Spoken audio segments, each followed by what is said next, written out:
call the meeting to order. I'll move to set the agenda. Okay, thank you. I'll second. Yes. Second, set the agenda, second. All in favor, say aye. Aye. All right.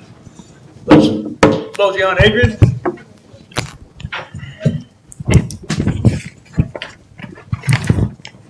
Thank you, Mayor. You bet. Sorry, this keyboard was out of range where I was sitting.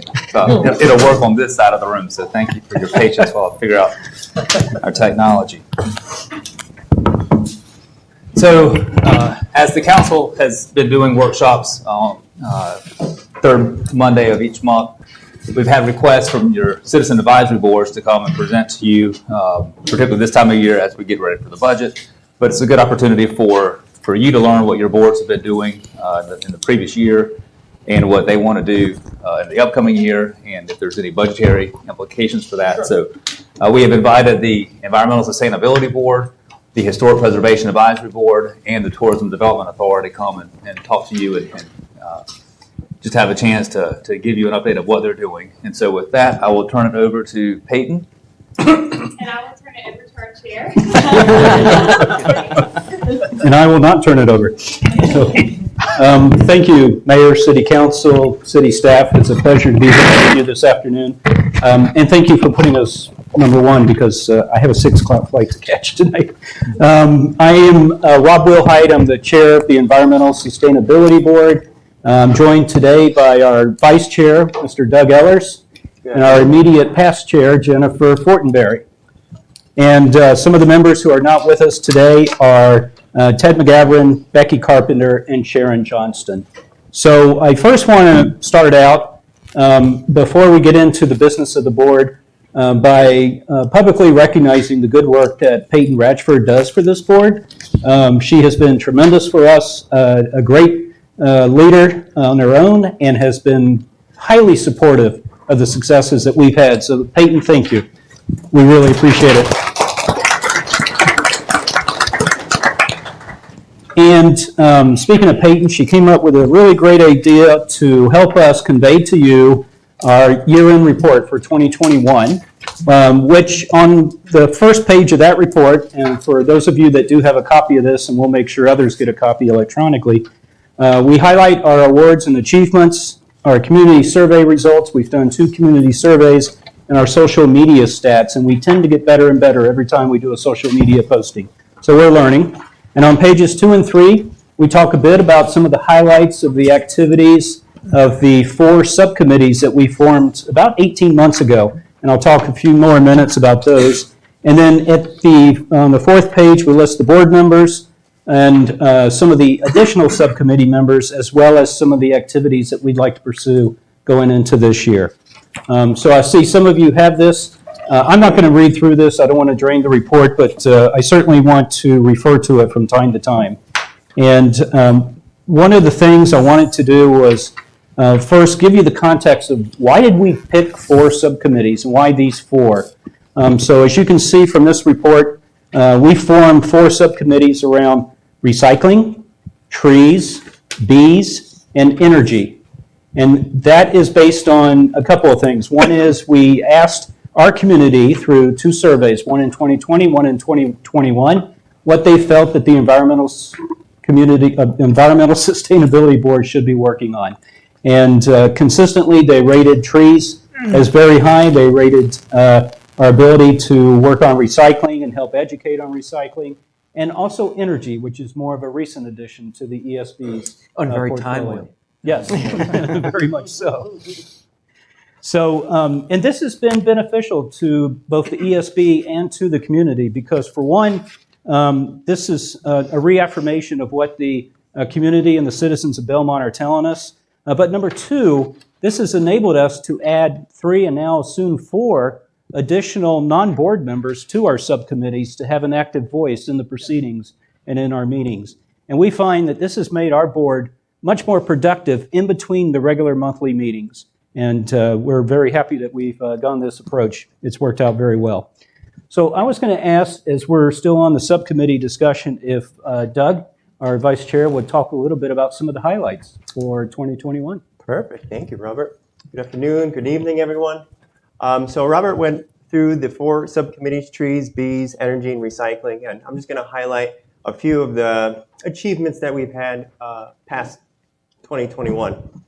So I'll just kind of go in left down, right down order. For recycling, we supported and helped out with the contract selection, reading the RFP and going through and making our recommendations to the new waste services, which is Waste Pro, and we're very happy with Waste Pro. We're developing quite a relationship with Melinda over there, and I believe she's going to get us a MRF visit, so a material recycling facility visit. And one of the big reasons behind that is we want to be good recyclers, right? We want to be able to keep that part of their service going. Recycling isn't static, as we know. Growing up to now, what we can and can't recycle, it's really important what does and does not go into our bin to help keep this MRF lucrative, to keep going, to actually reuse these items. Because, as we found out over the years, it's a process. And so we've really been building that education up within our subcommittee and then feeding that information out to the community. And as Robert's mentioned, we are building subcommittee members and trying to get everybody active within our subcommittees. We received data from Waste Pro. So this is how many tons of waste Belmont has provided and then how many tons is recyclable. And our goal is to get more of a contamination percentage, so then we can create the goal on bringing our recycling contamination down and bringing our waste tonnage down and our recycling up a bit.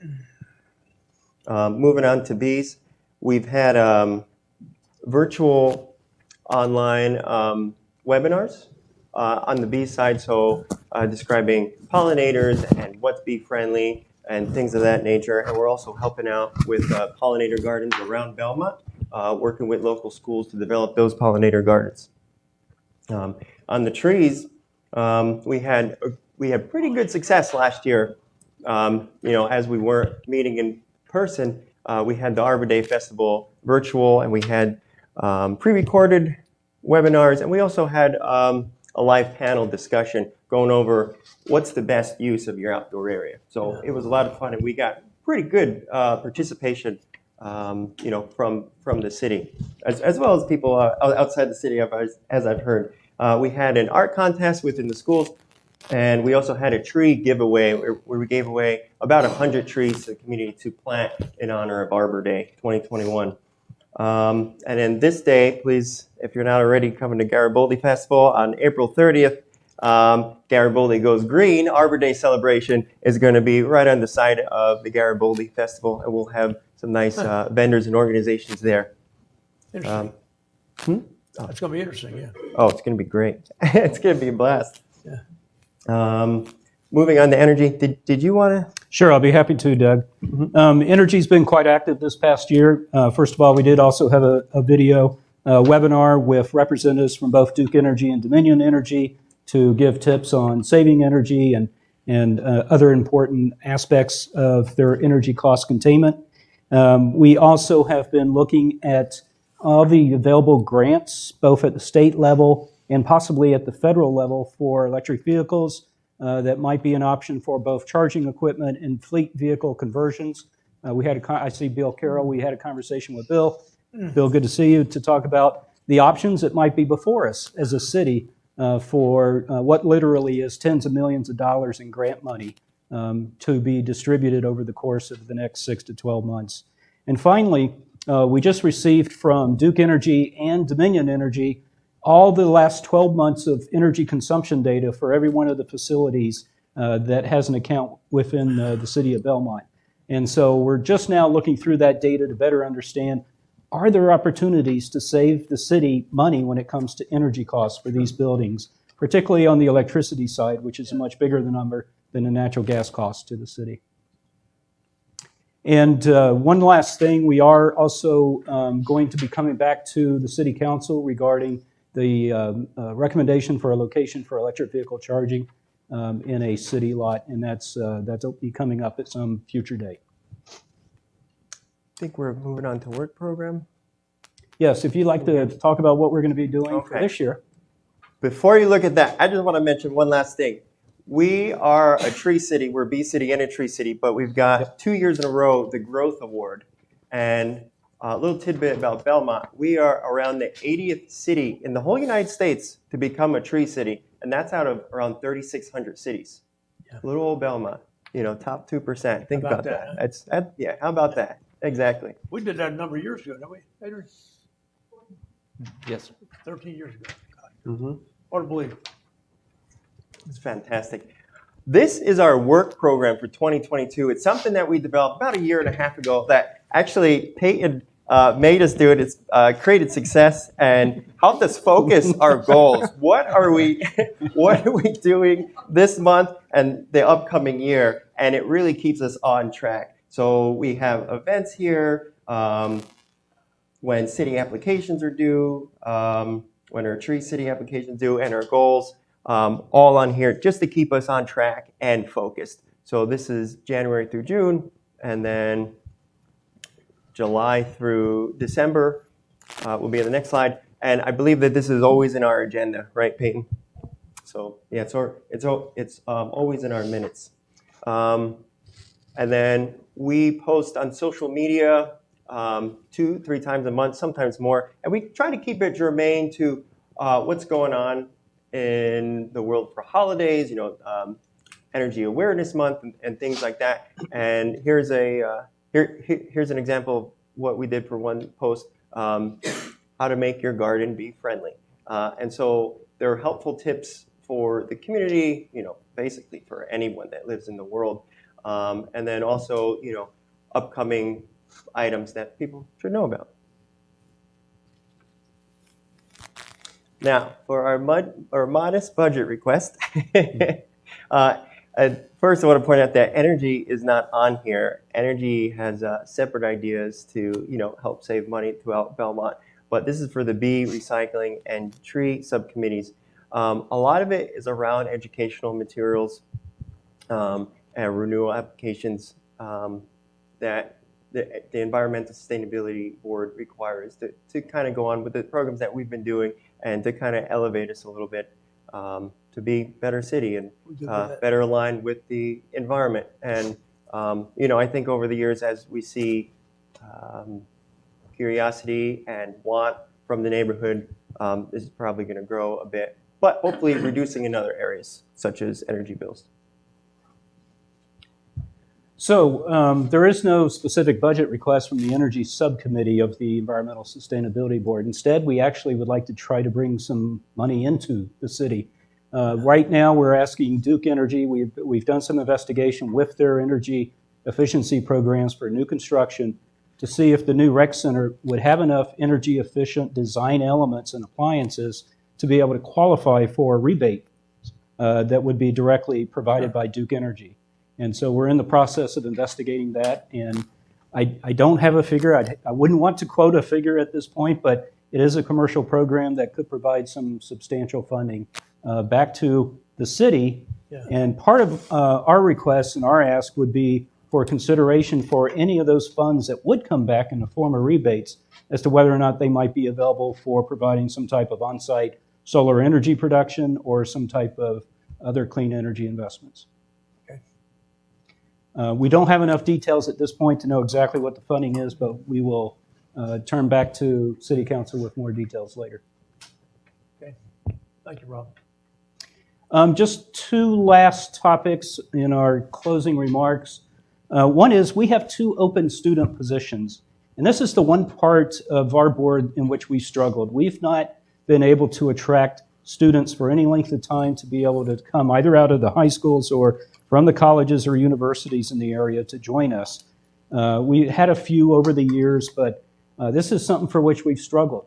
And we need some ideas and recommendations and support to be able to figure out how can we fill these student spots, because we do feel it's really important to have the voice of that next generation to be able to be a part of the Environmental Sustainability Board. And so any ideas, any support that we can get from City Council or any city staff would be wonderful. If any of you have kids that would like to be on the board, we do struggle with that. My So grandkids are away in college, so. What do you do to advertise these positions with the schools? we've been talking to some of the university professors in some cases, and asking, if they could think about students that could nominate through whatever process they use internally for nominations, social media. There might be other channels and ways of reaching students that we haven't yet tried or even thought of. Yeah, because it would seem like, I don't know, like a good thing to put on your Resume. resume or application to college. I would think so, yes. Yeah, that's how Keep Belmont Beautiful has gotten some people. One of the high school teachers is on our board, so I'll ask her. There used to be an environmental club at South Point. I don't know whether it's still active or not, but that Okay. would be something to look into. I'll check with her because she's been good about connecting us with the students. Okay. You could always, isn't there a cleanup coming up that sometimes attracts high school students for community service and whatever, maybe advertising at the Keep Belmont Beautiful cleanup event? That's Is it good. the sort of thing they could get like credit for? Because I know I had to do that. As like you had to do like an internship and get 3 hours of credit for it. Yeah, I mean you had to put in so many hours over the course of the quarter or the semester, and there were a few other things, but if there was something in it for them where they could actually get Yes. credit for a class. Or what about like National Honor Society? Don't they? Yeah, they have don't to they have have? service hours. Mhm. Yeah. All good ideas. Yeah, Thank that's you. good, and that's something that we can qualify just to state. This student's been with us for 3 or 20 hours doing these sort of activities. Yeah, I think it's coming. A couple of years ago, we had 2 students, and how many does KBB have right now? Probably just one that's active. We have Okay. to maybe have had 2 on occasion, but one that's active. Yeah, we've been unsuccessful at filling those roles since the pandemic. Have you tried to get anybody from the Abbey? Yeah, that's what I'm saying. We did talk to someone, didn't we? And also Gaston College, it was a committee member that is a professor there. And I know she has some students, but we haven't been very successful with that. And we would warmly welcome them to Yeah. send someone. When are your meetings? Typically the second Tuesday of every month. Mr. Wilhite, I'm going to shift gears on you back to energy. I was aware of this, but had forgotten this. This may be a project for you to work with Duke Power on. This building, the tower, the staircase tower here, right next to the elevator, the city, I think, has put some coatings on these windows to reduce the heat that's entering the building because it was fairly substantial. The cost, as I understand it, to do that tower is fairly substantial. As a result, you're getting all that heat coming into that tower, and then when you open the doors to enter the building, if you walk up the stairs, you're getting that vacuum or that rush of hot air. So that's challenging the AC system somewhat, I would guess. So I always thought most of the hot air in this building was generated in this room. well, there are other ways of dealing with that. But I don't know if that's something that they could get credit for or look at. But, We'll look into that. Yeah, that's a heat island, I guess you might call it. Okay. Yeah, we'd be happy to look into that. Thank you. A couple things. I remember last time we talked with you all, or some of us did, there's discussion about like an ETJ. Is that sort of on the back burner? Because we might be, I don't know what's going to happen with the ETJ for that matter, I guess. So I don't know that we haven't really discussed it, have we? Was Sharon going to be the ETJ? Yeah, I think she is, isn't she? She was supposed to be, but I think that conversation kind of Yeah. fizzled out. It did. But now yeah, she's technically our ex officio. okay. Well, all right. Just something to keep in mind, because I do think, based on the discussions I've seen from you all with the planning board, that the ETJ might be relinquished soon. The other thing I'd ask, and I don't see Shelley here, but maybe somebody from planning, because I know we talked at our last workshop with some local developers who were upset, dismayed at what they saw as some of the onerous provisions of the tree protection ordinance on them vis-a-vis, say, larger national developers who do things. I think we're trying to find the right balance for that. Sure. And certainly if something has unintended consequences or whatever, you'd like to adjust and recalibrate them accordingly. On the other hand, I'm sure the local developers would prefer that there were no regulations whatsoever. And, that would certainly be a lot easier for them to do what they need to do. And obviously that's not a good solution anyway, either. So, because I see you all on your work plan have, like a tree preservation ordinance report coming up and planning. So, I would just, assuming that is going to be a subject of discussion, I would just ask, I trust you all because you're not, I don't want to go too far the other way, or, I want to find the right balance. Sure. I don't want it to be unnecessary because we've tweaked it before when we found that, this is having a more deleterious effect than perhaps we intended. So I hear what those folks are saying, but I also know that you all are going to have, think of the environmental concerns as well.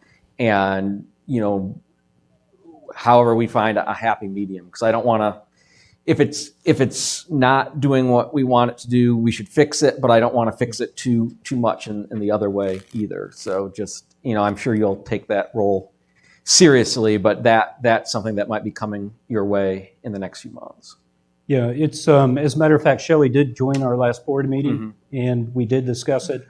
And she asked us if we would be, once again, actively participating in any kind of cross-board effort to go back and revisit the tree ordinance. And, the other thing we talked about is, it does a requirement from the tree ordinance for a developer also help them satisfy the open spaces ordinance too. Yeah. And could we look at both of them in combination for, a single solution that a developer could put together for compliance with both of those? And so we did talk about the fact that we would once again support it, which we did 2 years ago as well. Yeah. I think I'm fairly closely aligned to what I hear Jim saying. I think to cook it all down, this is an exercise in common sense, not to be too onerous in one direction or the other. I mean, I view it as a split decision. I look at large tract developers and what we do with trees there in a completely different light than I do in the developer who's doing infill of 1 or 2 lots. There was some discussion in the past about heritage trees and having them work around them. And I know Charlotte's UDO is looking at that right now. On large tracts of land, that's not an issue. But if we start telling people what to do on half-acre lots and where they can put the house, and you can't put it here because of a tree, I say it's got to be an exercise in common sense and understanding the needs of both those communities from my perspective. No, agreed. And that's something Shelley also conveyed to us, is that some of the pain is being felt by the very small developers. No, we're happy to help support a review of the ordinance. Absolutely. So I think it's worked well so far with the bigger developers. But yeah, we heard from some mainly like infill developers, take a lot and divide it into 2 or 3 houses. And that, a lot of them are in our community as opposed to like these national developers who want to swoop in, build whatever and move on to the next one. So, they raise, I think, some fair points that, they're invested in the community. So they're not going to, want to go too far the other way because they live here just like the rest of us. But sure, I'm just interested to see what you all might come up with, and I trust your judgment because you'll take both sides into account. I don't want to go too far on the other side either. So I'll be interested to see what comes out of your board. No, we're absolutely. We're happy to support it. Yeah, we appreciate you bringing that up, and we already have some ideas brewing because Shelley brought that to us, and we understand striking the balance. Yeah, good. So just one last conclusion from us. We would value having a city council member as an advocate on our behalf, just someone that we can periodically reach out to, bounce some ideas off of, share some updates on our thinking and where we might be heading, and just to provide feedback and guidance. And we would value that role if any city council member would like to take that on. So we'd like to leave that as an open request. Let me ask the city manager, because we have had a similar request, I think, in the past from the Parks and Rec Board, and we have representatives on Main Street, DBDA, Tourism Development, and the Trolley Board as well. So is that, especially with subcommittees such as transportation and everything, sort of going by the wayside because we have these workshops and we all get together, is that something where maybe we want to have at least one representative on each board, whether voting or not? Obviously, if people are willing to serve. I don't see any harm for that. I would suggest a non-voting member so that you're sort of the liaison between the council and whichever board that would be. I think it would give you some good direction and feedback instead of working on something and then it's on the council. Because I can say that, and Mark can attest to that as well. Working with the Main Street, sometimes it's all right, but here's what council's going to say. Maybe we need to rethink this or package it another way, and so that can be useful. Yes. If anyone would be interested in those. Okay. Yeah, and we develop what those kind of responsibilities are. I looked at my calendar tomorrow, and I have 8 meetings, and I'm going to get anything done. And I imagine that councilmen here have the same sort of deal. And so we were kind of tossing around the idea of maybe attending quarterly, or just having that path open to email, just to help us, help guide us and be a sounding board. Or we may develop it into, you coming to this meeting once a month? Of course we'll have you. Just to say, I would be interested if we do proceed with that. Just to put that I think it's a good idea. I think that the boards that we do have council representation on tend to, there's better communication back and forth. So, Well, you guys have done a terrific job. Thank you, Mayor. Really appreciate what you've done. We got a great team. You do have a great team, yeah. Well, Terrific. thank you very much. That concludes our report out for this time. So, Thank you. Thank you for your input. Thank you so much. All right, next we have joint workshop with the Historic Preservation Board, Advisory Board.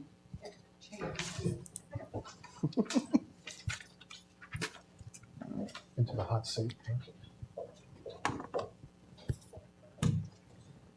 I'll turn it over to Melissa. And I'll make a brief introduction and turn it over to Miss Nancy Gadd. Good evening, everybody. Good evening. Tonight we have a joint update, I guess we'll call it. Maybe it's instead of joint workshop, an update from the Historic Preservation Advisory Board, which is a new board, relatively new board formed in mid-2019. Then we go through 2020, which does that even count? I don't know. But 2021, we have spent the year building our foundation and gaining momentum. And I have, like I said, Miss Nancy Gadd here to recap our actions to date and look ahead a little to 2022. We do have our board member chair, Susan Murphy, who had to attend with family out of state today. Rick Jordan had a work conflict. Thankfully, Ms. Nancy's here to speak for us. And a couple other members were not able to make it, so they do send their regrets. Might be tuning in on our YouTube channel. But so I'm going to turn it over right now to Ms. Nancy. Great. Can everybody hear me? Yes. I want to thank Melissa.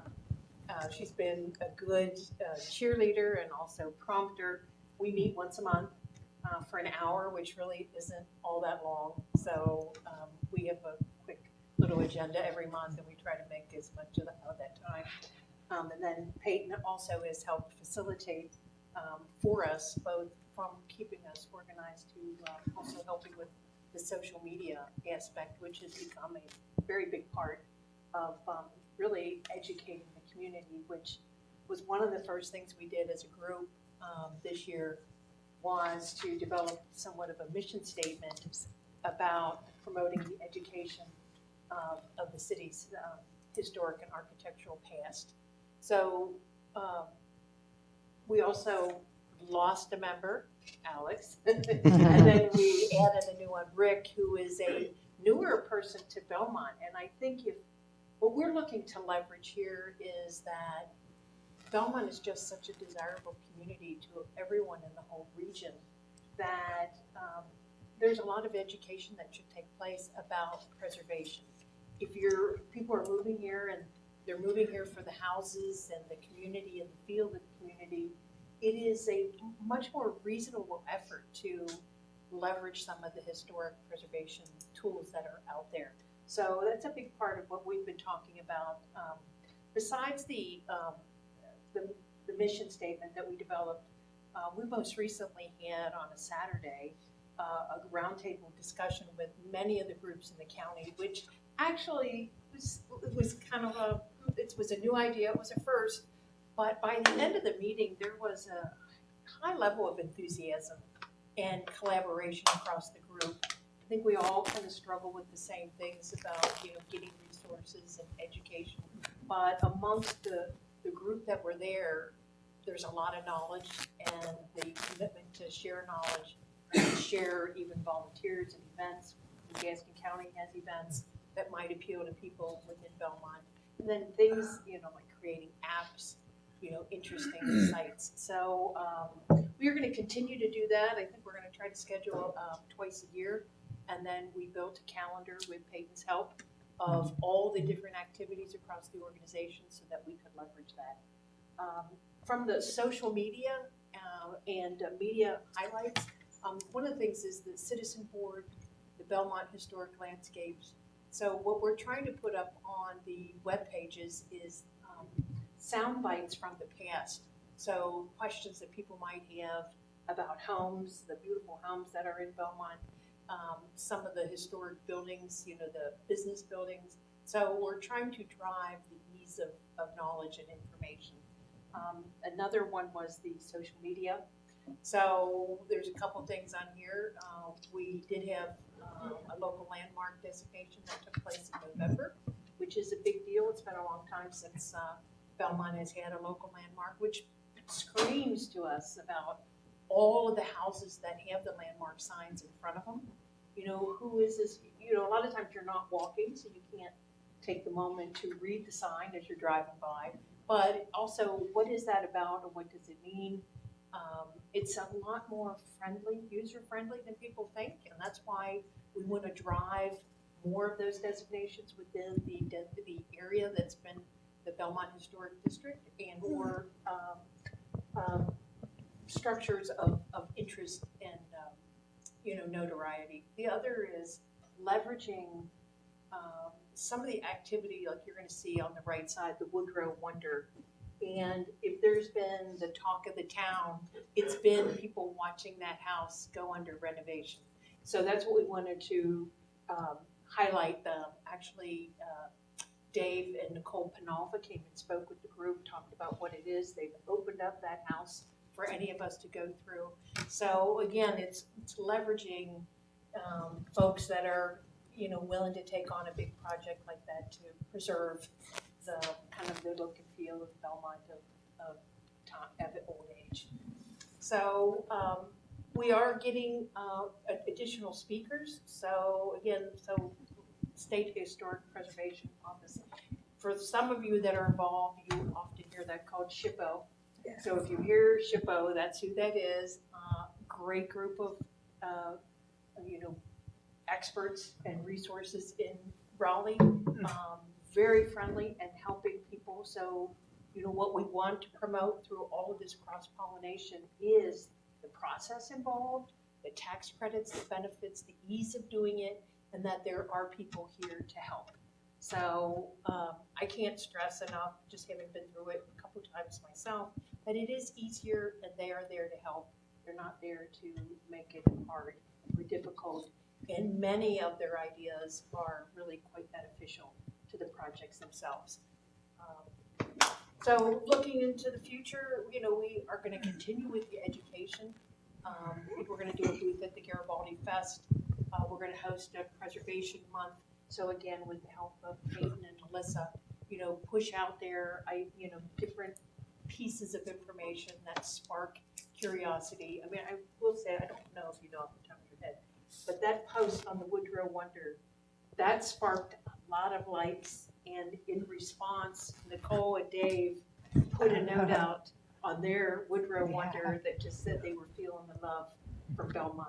So it just tells you how fun it can be when we're all in it together. But again, we're just looking to have the roundtable again, continue with the social media, and then the kind of do a historic structure inventory update. So really leveraging all the groups that are interested in historic preservation. And I'm sorry, I didn't come with a budget request. Yeah. That's okay. Quite all right. No, we don't need anything other than. Money talks, nobody walks, right? Exactly. It's been a really great group and good opportunity, and I'm the second to do it, for the newest member, so, but glad to hear it. I can give you your stats. You had 400 likes or loves, 60 comments, and 13 shares. That's huge, huge, yeah, no, so we're, that's just gonna take momentum like that. Yeah. All right, any questions? I just have one. It's because I'm familiar with it. Are you guys still looking into expanding the district? Because I know that we discussed that, and it doesn't put any, just for everyone else's information, it doesn't put any restrictions. But since now homes have been, they're now in the threshold, let's say they were built in the 40s or 50s, or they have that kind of unique design to it, they're now able to be in the district, correct? So are we still looking into potentially extending that, or expanding? We plan to spend this year furthering these collaborations and partnerships, and hope to work with the county, for example, to pursue grant funding in the future. So we're just going to build on our momentum and hope that this time next year we're making a matching fund request, for example. Are you But we're familiar? going to build that foundation. That is a goal. So the first step would be inventory, update the inventory, see what you're working with. And then the second part of that process would then be potentially updating the boundaries. So that would be an intentional couple-year effort. Are you familiar with what they're gonna try to do with the old middle school? No.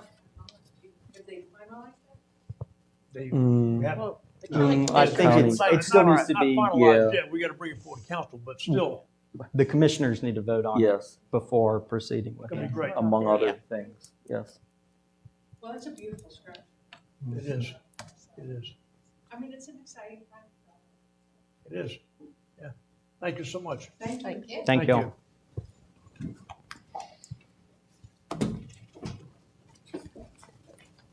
Okay, next we got the Belmont Tourism Development Authority.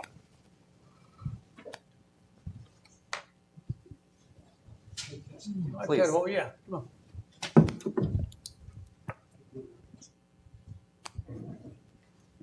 So we'll ask the Tourism Authority members to come up, and Cassidy, that's the staff. Yes, would you like to drive? Extra seats over here for the rest of the board.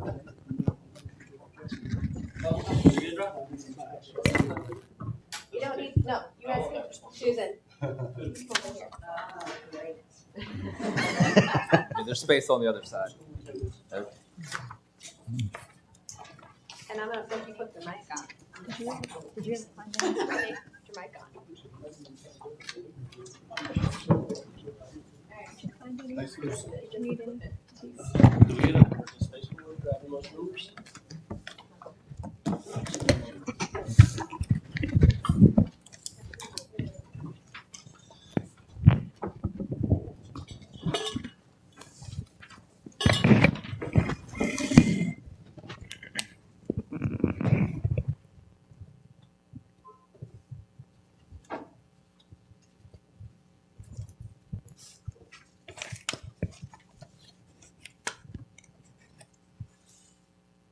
Hi, Mr. Ted, Mr. Mayor, how are you?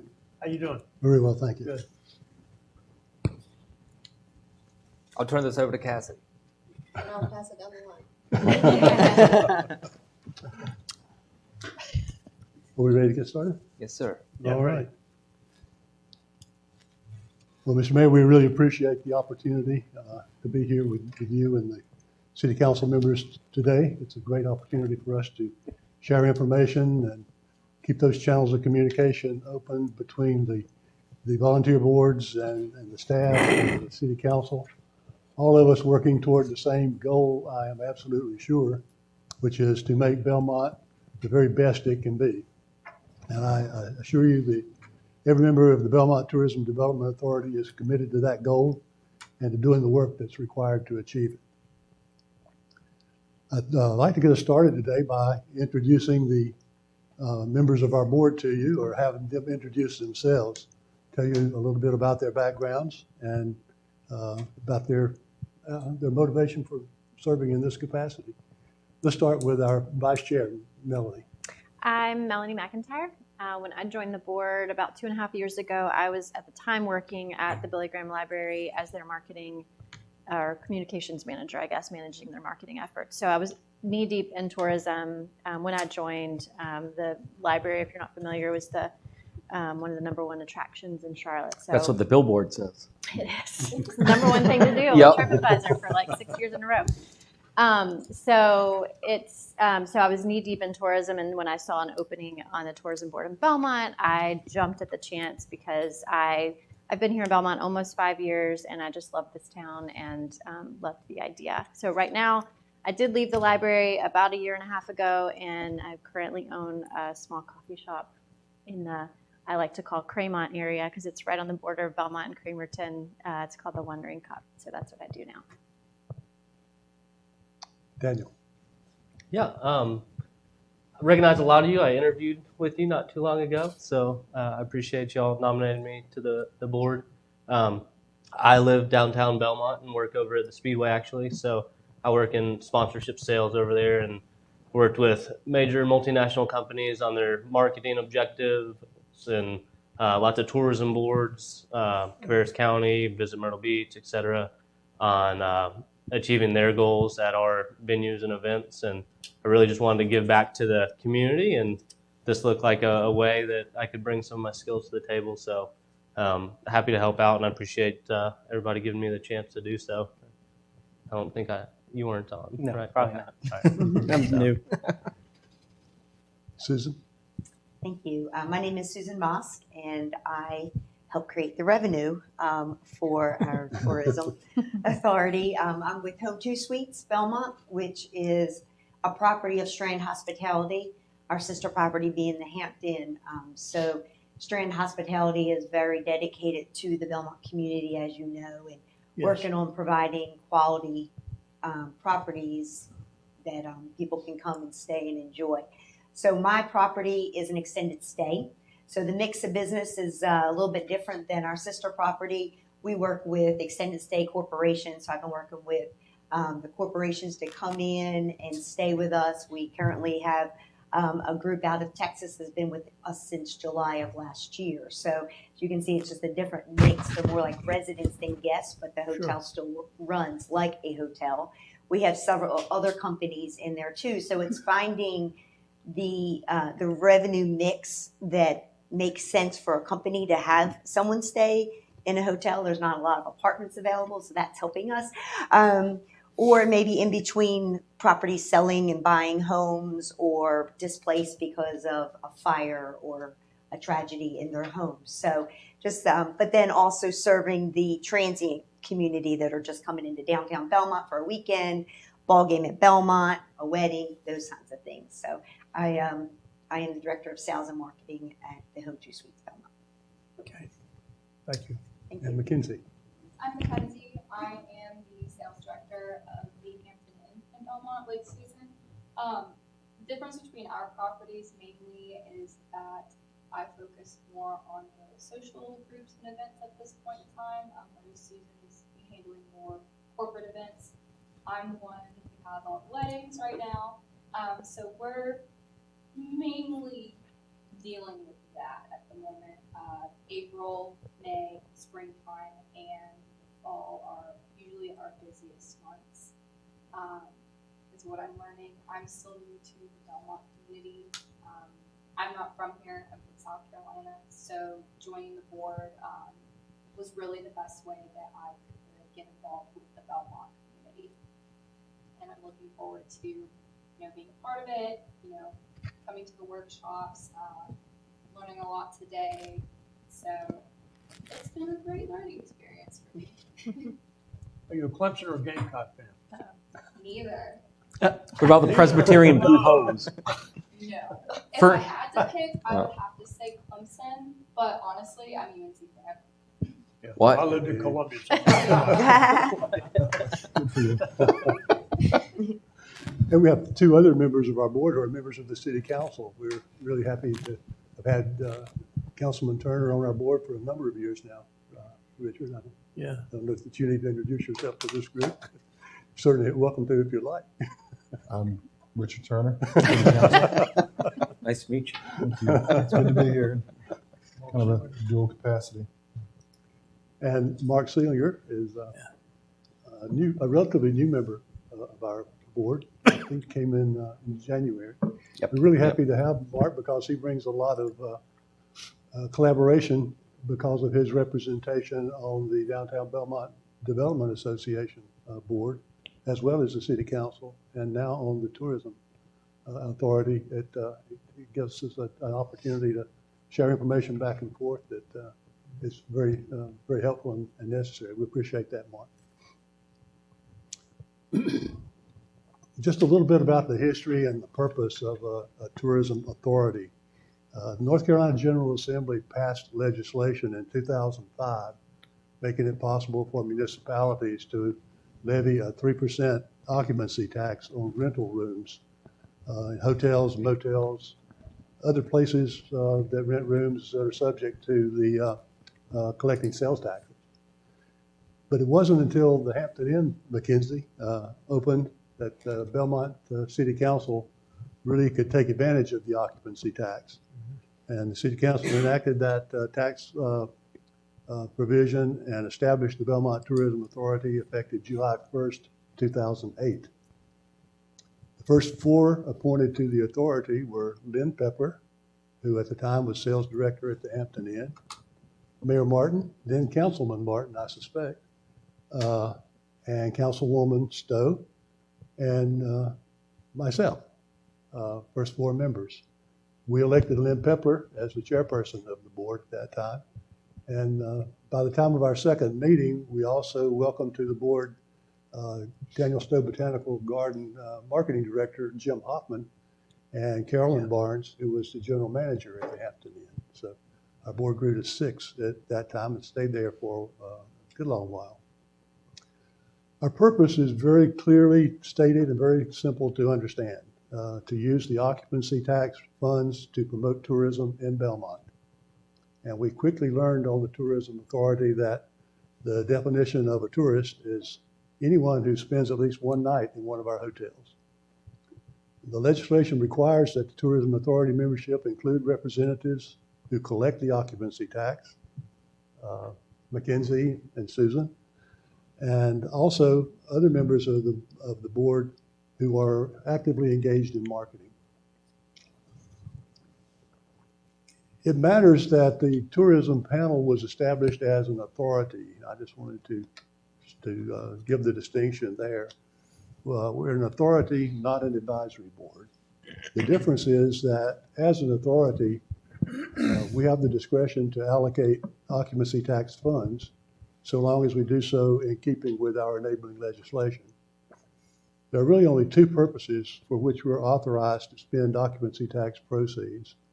At least 2/3 of the funds that we spend must be used to promote travel and tourism in Belmont. The remainder can be used for tourism-related expenditures. It's a little bit vague, but these can be purposes that, in the judgment of the authority, are designed to increase the use of lodging or meeting facilities to attract tourists or business travelers to the city. I'd like to take a couple of minutes now to review with you some of the marketing strategies that we use to promote Belmont. And of course, one of the main strategies we use now are websites. Both of our websites have recently undergone some updates, one of them particularly so. And Melanie Mcintyre is the chairperson of our marketing committee, and I've asked Melanie today to give you some examples of what our websites look like. Okay, so Cassie, are you able to connect to them? Like if you click on there, able to do that? They should be clickable, but so the visit Belmont and see. I think you can click it in the slideshow if you're in the slideshow. That one has been up and active the whole time. Like Belmont Brides actually went down, but we didn't really do anything with it pretty much all during COVID. And so we recently, and I'm sure Ted will touch on this, but we recently acquired a new marketing agency, I guess you could say. And so they've been updating the Visit Belmont website. It was pretty dated and just needed, some of the information was just old. There's been a lot of businesses that have unfortunately closed in the last couple of years, and but we've been happy to welcome a bunch of new businesses in Belmont. So they've been working to update that. And then Belmont Brides website, like I said, was just sort of lying dormant for a couple of years just because a lot of people weren't really getting married or weren't able to have big weddings. And so they have recently updated that. But so this, you can see here, this is, if you've never been on it, this is the Visit Belmont. This is the tourism website that we use to, if someone is looking to visit the area, they can go here and they can kind of learn a little bit about what to do, where to eat, where to stay. And so we've been updating or having the Burke's agency update the content on there. And so they will continue to update that regularly as events are planned and as new businesses come into the area. And so a lot of our marketing efforts, such as advertising, digital advertising, those kinds of things, will point back to this website. So that's kind of how we get traffic on the site, is digital advertising, social media, things like that, or just people Googling, and again, there's digital advertising in that. So, and then the Belmont Brides is been recently revamped just within, I think, the last week. Really is kind of when they, I think it's BelmontBrides.com. And that has been heavily updated with a lot of new venues and new wedding vendors, new photography, even some video. And so when you get a chance to dig around on that site, this is supposed to be a resource for brides that want to plan their wedding in Belmont, near Belmont. And they can come here and find all of the different vendors that they're looking for. So they can find a place to have the wedding, they can find catering, they can find a place to stay for their guests, and then even florists and photographers and things like that. So this is continuing to be updated as we learn about new vendors, especially with wedding vendors. A lot of times there's like just really small niche vendors that are not huge or don't have a storefront, so it's just harder to find them. So as you look through the site, when you get a chance, if you see anybody missing, please definitely let us know, because we're continuing to update this. And this will, we will start to generate traffic on this website, again, using like social media and digital ads and things like that. So as people continue to hopefully want to come to Belmont or Gaston County to plan their wedding, or maybe they already live here and they're just going to have it here in Belmont, then we hope this will be a one-stop shop for them. Excuse me, I'm not familiar with with the websites and the platforms, but do you guys have like a tracker where you see who visits, or how many, not who, but the count of people who visits the websites?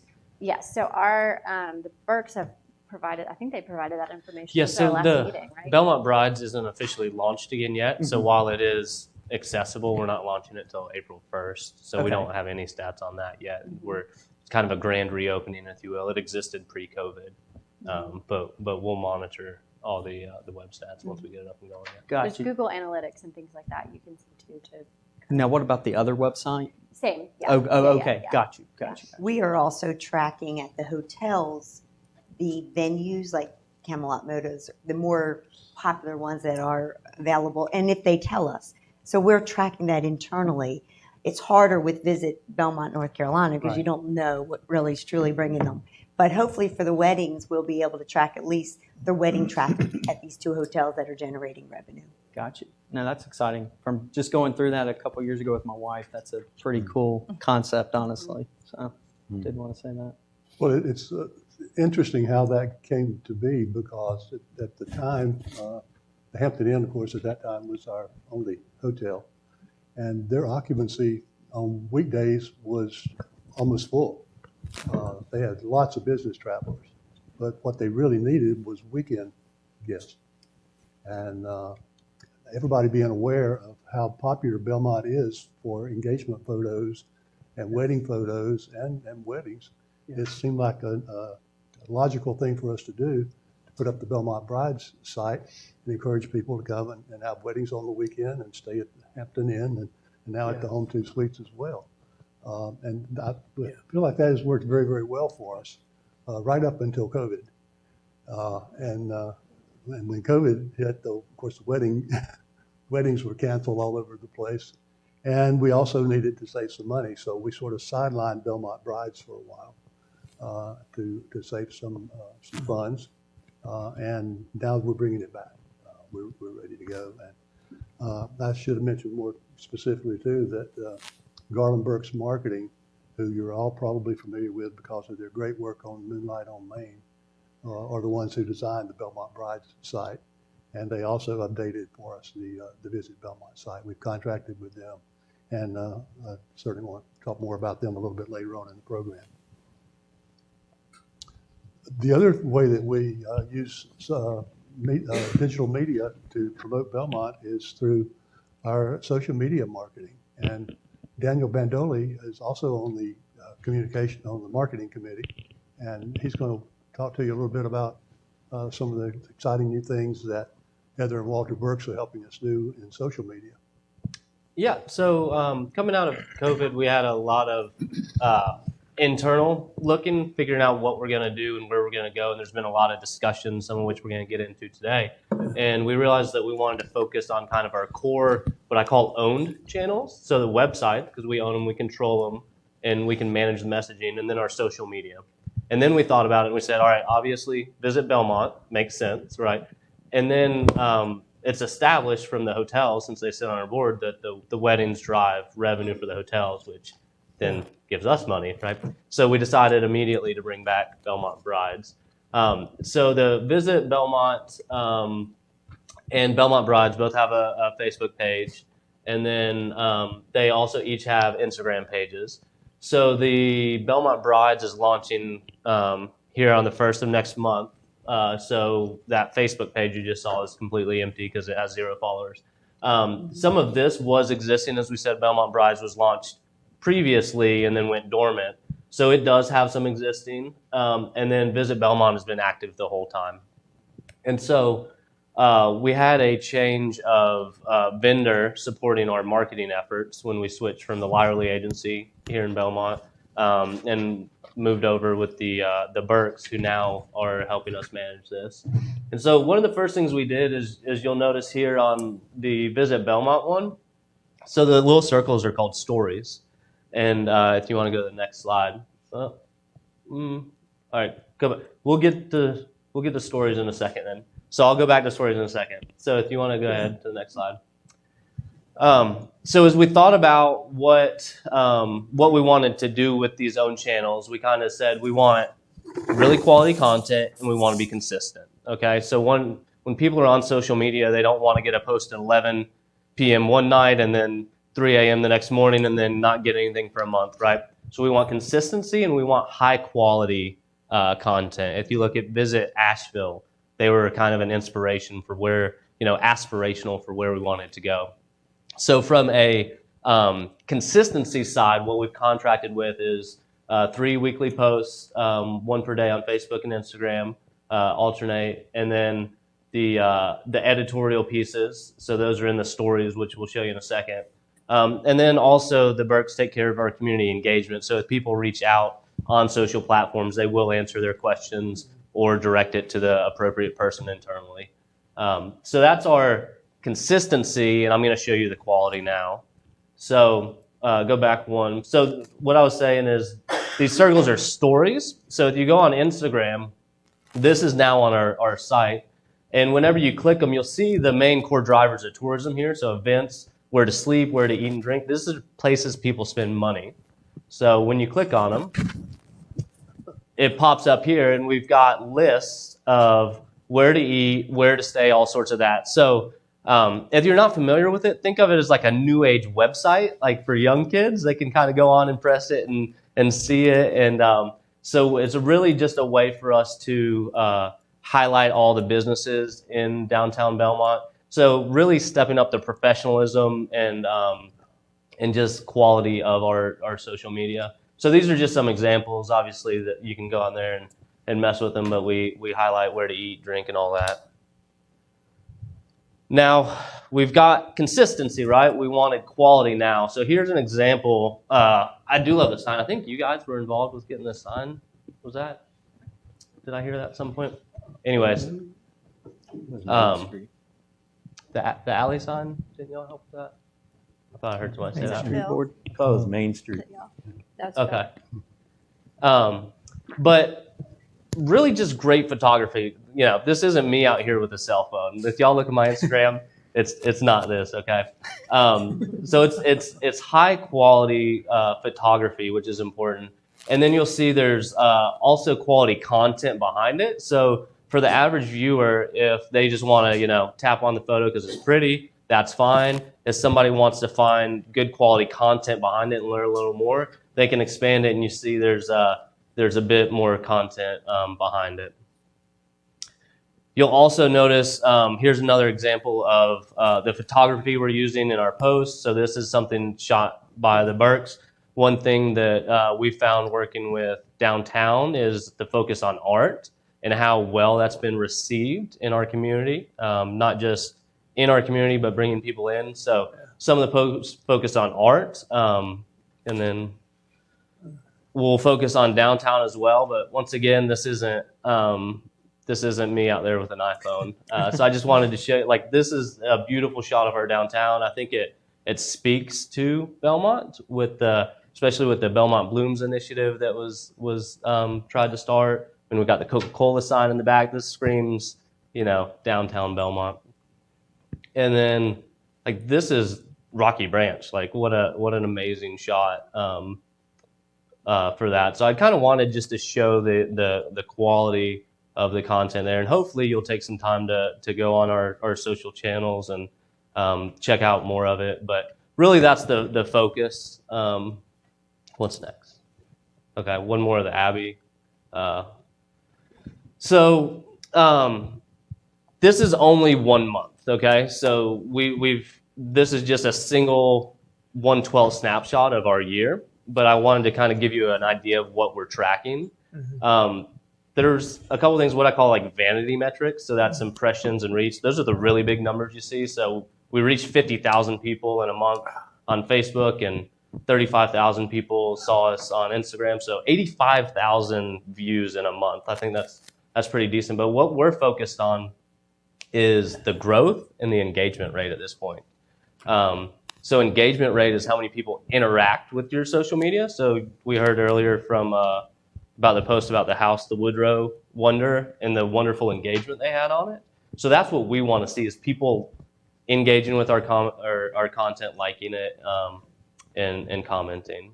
And then, so currently what we're doing is we're focusing on downtown businesses, the hotels, places to stay, things like that. Is January, February, not a lot of events. But kind of going forward, we'll be focusing, now that we've grown these channels, our website and our social media, to leverage where we're spending our other dollars. So one example, Friday Night Live, we actually helped with a sponsorship with that. So then we'll use our own channels to promote it more and really get more bang for our buck. We spend a little bit here, and then we can promote it there and lifts up.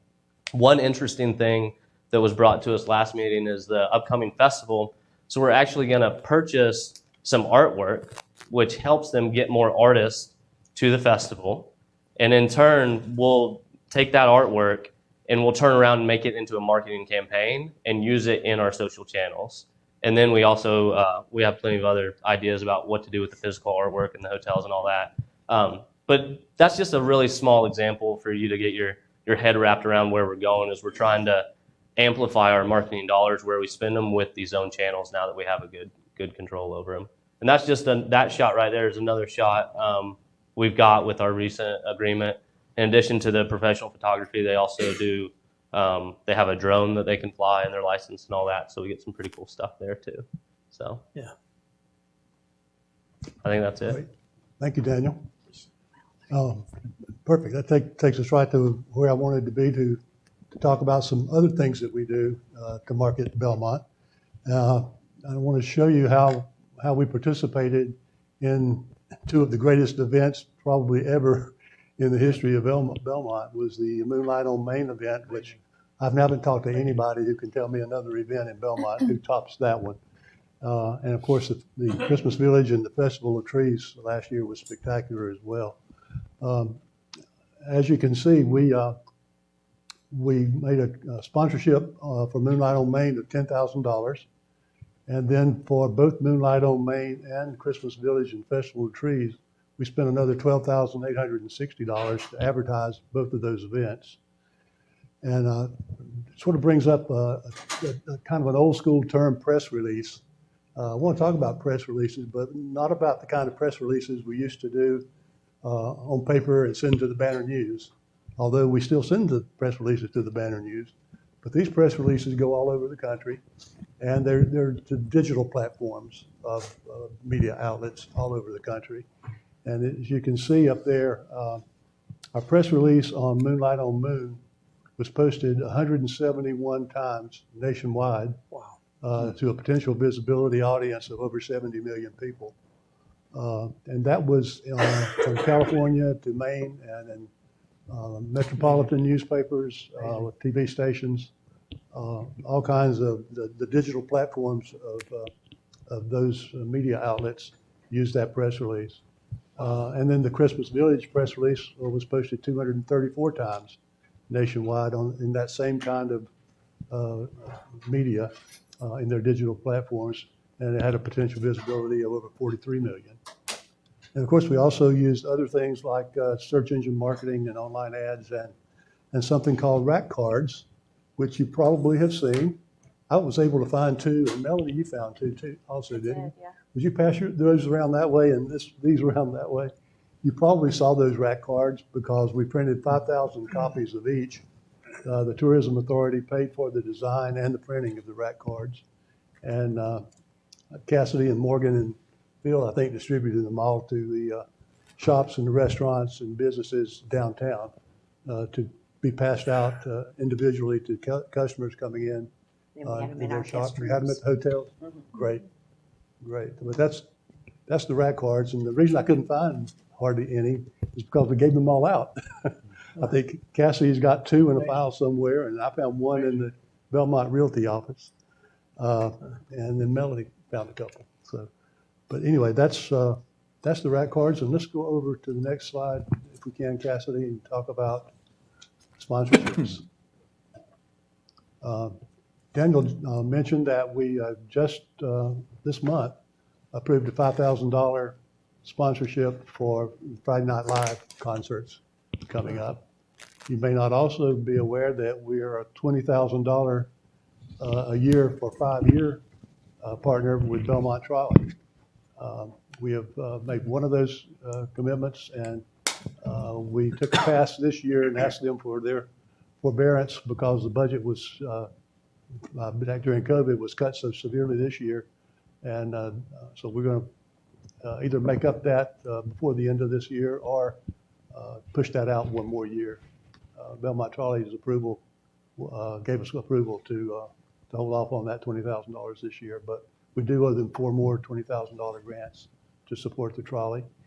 We do other things like the paddle battle on Lake Wiley, which brings a lot of people to Belmont for that event down there at Anchored Soul. We've supported them in the past with a smaller grant, but and we anticipate that they'll be coming back this summer and asking for that again. That's and amazing. I hope that we'll be able to participate with them again on that. Daniel mentioned also the plain art competition that's going to take place along with Garibaldi fest, and we have approved up to $5,000 for the plain art competition to, like you say, to purchase art that we can then use in marketing. And from what we understand from Phil and Cassidy and Morgan, the fact that the Tourism Authority is participating and actually investing in purchasing the art is going to bring a lot more artists, a lot more serious artists to participate in that event. It's going to be a really spectacular thing on Main Street during Garibaldi Fest weekend. That moves us over to talking a little bit about some of the recent changes. We've had a lot of changes in the Tourism Authority within the past year, starting with the departure of our longtime board chair, Jim Hoffman. Back in the late summer, Jim got an opportunity to relocate to Ocean Isle Beach, where he is now the CEO of the Museum of Coastal Carolinas. Museum and Planetarium, I understand. Good for him. Got to go see Jim there. So when you go to Ocean Isle, look up Jim Hoffman. That's where he is. But Jim was a mainstay of our organization for many, many years.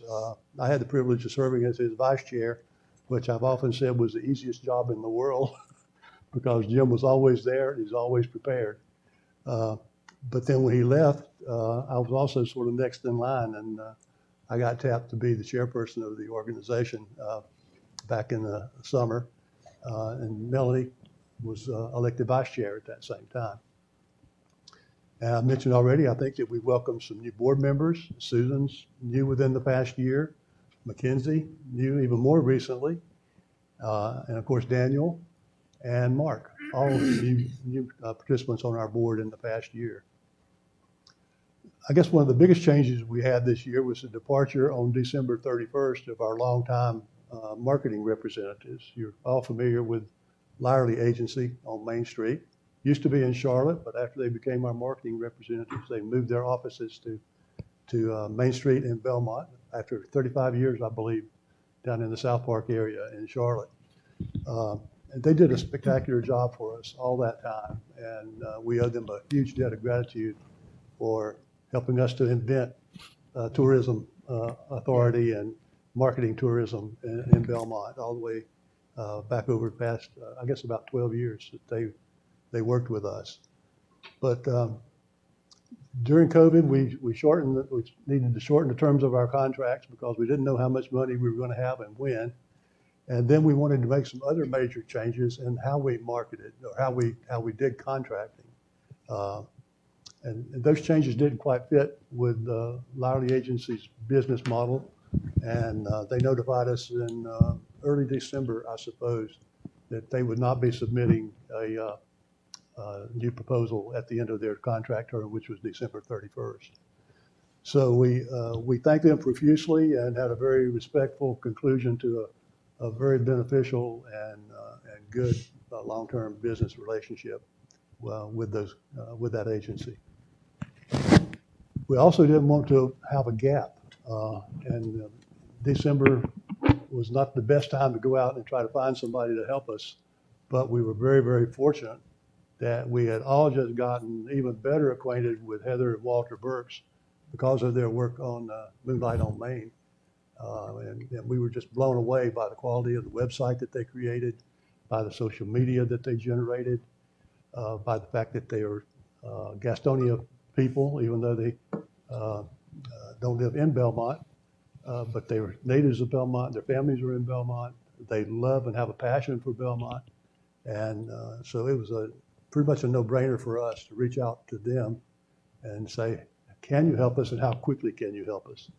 So between, I would say, the second week of December and the first week of January, even with Christmas and New Year's in between, we were able to work out contract arrangements and put Heather and Walter Burks to work for us without hardly missing a beat in terms of having representation for marketing. So they came to work for us starting in January on a 6-month contract that I believe parts of it will take us through into July.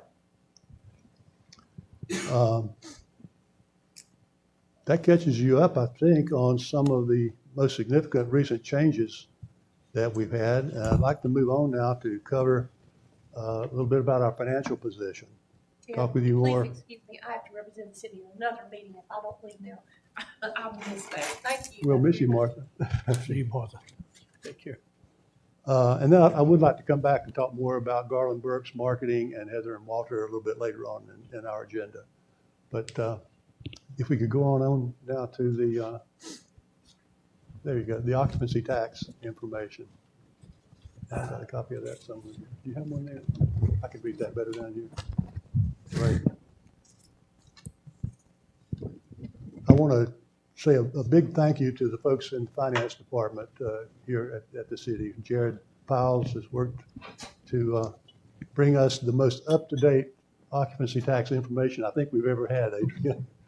We're accustomed to running 3 months behind regularly, and sometimes as much as 4 and 5 months behind, because that tax is collected at the county level, and they take some time to get it to the city, and then the city has to work with it and finally gets it to us. But Jared really got working. We got a report here all the way up through January. But I want you to start over on the right side of that chart, fiscal year 2018, 2019. That is the last full year before COVID.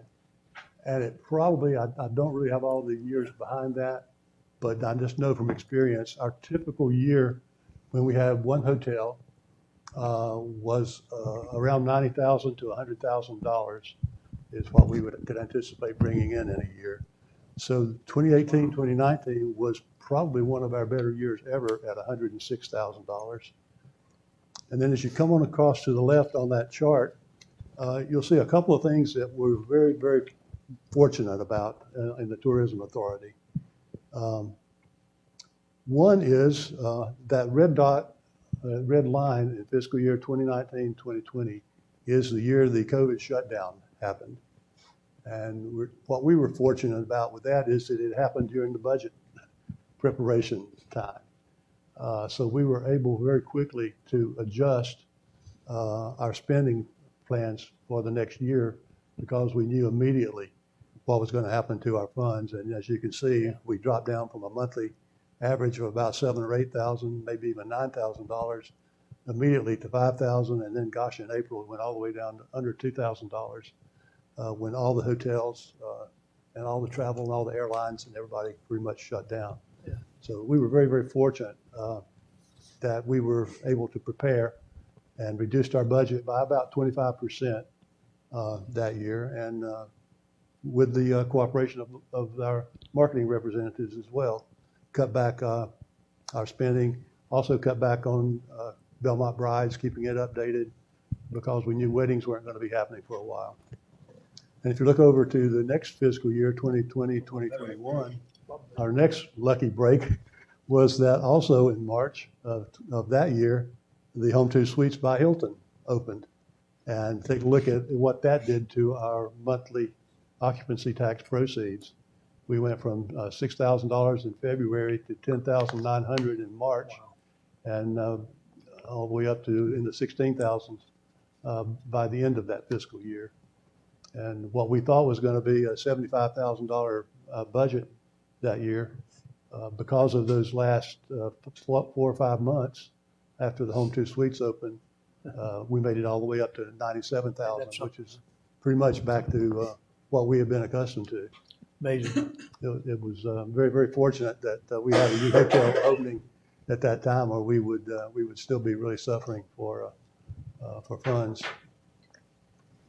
And then take a look, if you will, at 2021-22, and you can see that the growth in our occupancy tax proceeds has just continued to build. We had a great first 6 months, and then January is much stronger than January's used to be. If you look at the total at the bottom, with still 5 months to go in this fiscal year, we've already hit $123,813 for an average of about $17,600 a month. So we're on track to have a banner year in terms of our occupancy tax income. I just thought that would be interesting to share with you to kind of give you an idea of how COVID has affected us and how we've bounced back because of the opening of the second hotel. Out of curiosity, what's the primary reason for the visit? Is it business for Charlotte meetings and stuff like that for the occupancy in our hotels? I've always kind of wondered that. No, it's not Charlotte. It's Gaston County. Really? Yeah. Oh, yeah. Absolutely. We work with a lot of Gaston County companies. Amazon a little bit right there, if you want to count them.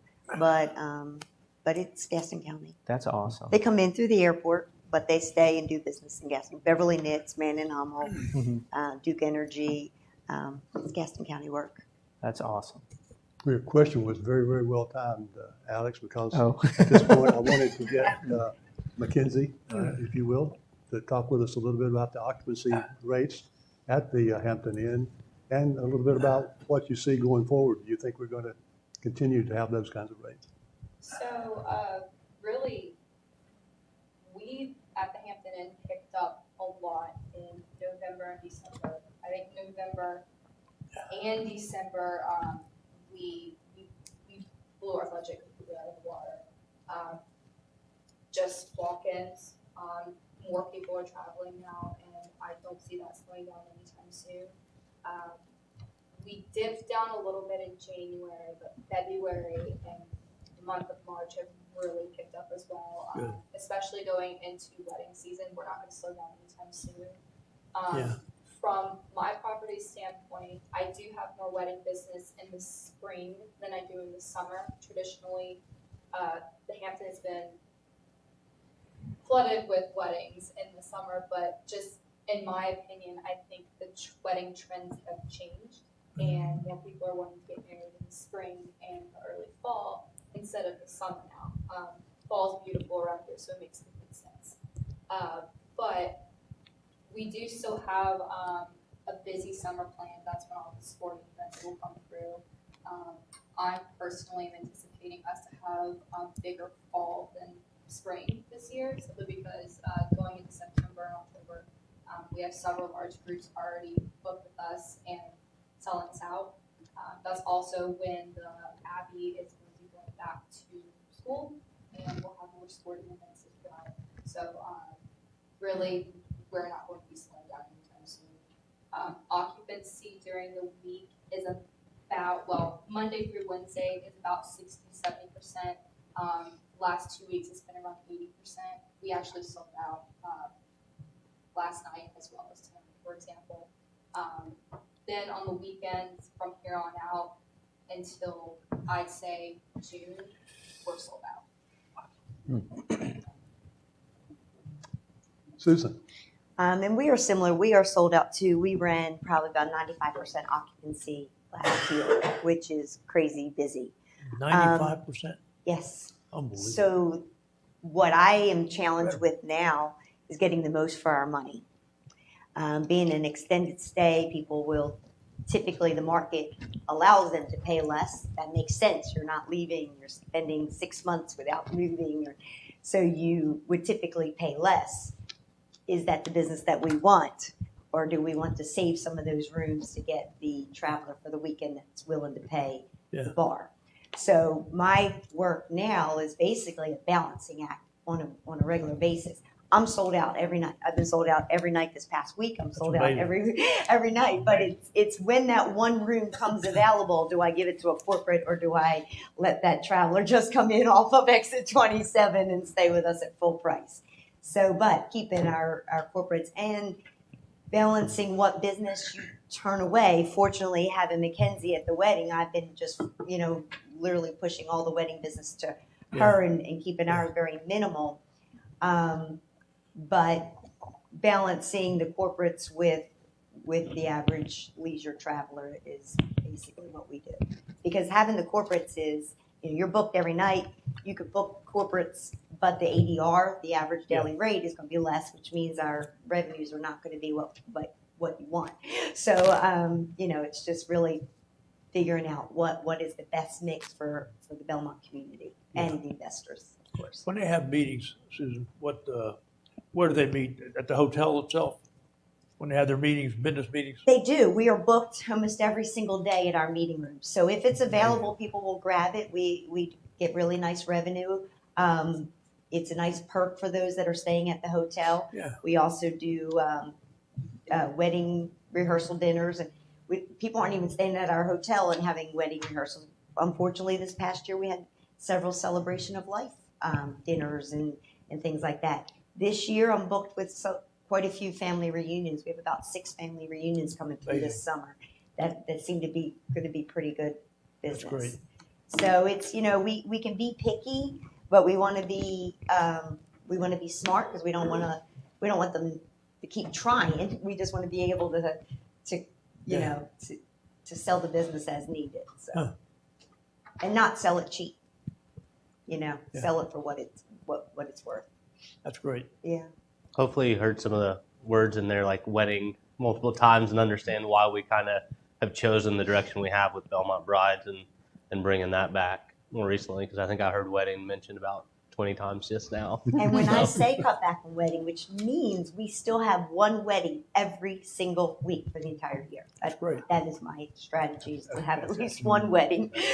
So, Wow. and then she's got 3 or 4 or 5. I don't know. She's totally. Like a few weekends in April and then beginning of May. It's insane. There's truly been an influx of wedding business this year because of COVID. So many brides and grooms had to cancel their weddings in 2020 and the beginning of 2021. So now 2022 as well as 2023. What? Yes. Yeah. Oh. I have about 6 or 7 for 2023 already. There's just Wow. extra amount. And so that's our goal too, is to, now that we've got the room nights, is start helping drive to our venues as well. So if you looked at the revamped Belmont Bride site, you'll see venues as prominent, and we're going through very systematically and making sure that we capture all those individual spaces so that people know for those rehearsal dinners, there is meeting space at the hotels, but there's also a place above Bearded Buffalo that people don't know about. Yeah. Right. And we partner with Nellie's. I mean, we just have really worked so well with all the downtown. I feel sorry for Mount Holly sometimes because I don't think I'd send anybody that way. But we really utilize the lodge, the Jekyll and Hyde. I mean, we push them downtown. So Sammy's, Old Stone, I mean, just all of them. Yeah. So hopefully they're feeling that business coming because our staff is always chatting at the desk for where they need to go. That's great. Well, I continually hear from folks at the county level in tourism that we have some of the highest occupancy hotels in Gaston County or in Belmont. And I think what you hear from Susan and yeah, Mackenzie, actually, even in our own bears that portfolio out. of our company, Strand Hospitality, which is a family of 4 companies, as you know, they're Belmont properties. They shine in their portfolio as well. So that's against, beach. It's hard to compete against Broadway at the beach. However, besides them, the rest of them we hang in the game pretty good. That just means we need another one. We do, which, I'm sure. Anybody want to build a hotel? I'm sure the word's out, so. Maybe when we started this travel and tourism board, we didn't think we were going to have all this stuff, did we, huh? Well, we did, yeah. We just didn't know how or when. Amazing. We hoped for it anyway. That's good. That's good. You guys have done a great job. Well, you can see, and I should have said this in the very beginning, I certainly will say it now, the quality of the members of this board is superb, and the contribution that they're making, it's just tremendous. It's a very active, very engaged, very knowledgeable board, and I'm privileged to be the old guy with white hair who's sitting in the chair seat.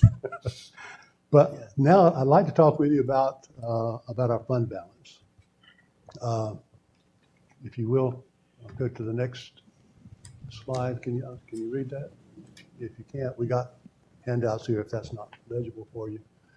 I want to emphasize at the very beginning, the very top left word on this slide is estimated, and that's what this is. There's only one number on this slide that's I know is solid. I know it's solid because Adrian gave it to me. It's one at the top. It says balance $59,341. Knowing how much money we had available has always been a problem, and it seems like it's been more of a problem recently than ever. We could always kind of get a general idea. Could I just ask a question? Like, why is that? like, do we not control the account, or like, because I would think that like knowing what's in the account is a fairly basic question. I'm just So look at the audited financial statements. okay. So these are basically unaudited numbers. Correct. Then. Okay. That 6/30/20 is the audited financial statements. And that's where Adrian. And that's because that's said the we get last that figure audit for us. that we had done. Yeah. Okay. Right. So it was very easy because we get a monthly report from the finance department that shows what our occupancy tax is and what our expenses are. So we just put that together and came up with an estimate so that we at least have a more accurate idea of where we stand. And if you look at that, the midline there at 2020, 2021 totals, our balance had grown from 59,341 to 105,831. And that's primarily because of what happened from March, April, and May and June of 2021 after the Home 2 Suites opened. You see what a tremendous difference in occupancy tax income we had from February $6,000 to a high of over $16,000 in May and June. So that really bumped up our estimated balance. And then this year has just continued to grow. With still 5 months left to go, we've done $123,813 this fiscal year, and that's on a budget again of $75,000. So we're doing extraordinarily well. We should exceed last year. And that equates to a fund balance of over $183,000 estimated at this time. And when we add the other numbers in there, that's going to go even higher. So I just wanted to make sure that we gave you as clear of confession that this is estimated numbers, but also I thought it was important that you had an idea of how well the hotels are doing in generating occupancy tax money that we can use to market Belmont. And let's move on now. If there's any other questions about that. I was just going to mention, because I didn't hear it, is Airbnbs also produce income. So you will see in our marketing, we do promote some Airbnbs as well. Do you know how many we have in Belmont? I don't off the top of my head. They're included in the report that we get from the county. Are they included now? Do they also pay that? We do help promote them as well. I don't think we have a ton. There's just a handful. There's No. a few that are more prominent because they market themselves, like they have their own Instagram accounts and things like that. But I think it's just a handful. How does that work when they decide they want to be an Airbnb? Do they have to register with the city or get licensed in some way? How do they contribute their tax? Who do they pay it to? I don't know. Rebecca Johns from Creative Travel has several of the Airbnbs in town on the water and stuff. So we could find out that information. Probably I'd say it's the probably actual through Airbnb. The I would Airbnb imagine. website probably. Or Verbo. She is, yeah. Because they collect a fee, and I would Well, imagine part of that is. If we're capturing the revenue, the tax on it's got to be paid to somebody. Who captures that tax?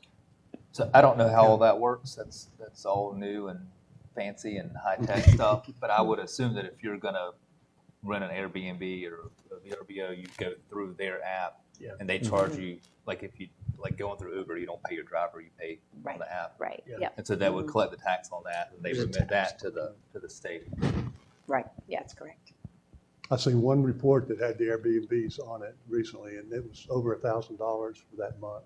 That was the month of January, I believe, in Airbnb occupancy tax receipts. And of course, we also get a small amount of occupancy tax from the other hotels. The Wilkinson Boulevard hotels also pay occupancy tax. Yes. But it's a very, it's even smaller than the Airbnbs. Of course, Airbnbs are a congregate number of $1,000 or so. And, I can share with you the raw report that we get from the county that has all that listed out if you're curious. Yeah, I'd be interested to see that. Yeah. I've heard rumblings about the Airbnbs in town. Yeah, I mean, have we? No. Yeah. I feel like Shelley's mentioned that sometimes in the past. I don't know what,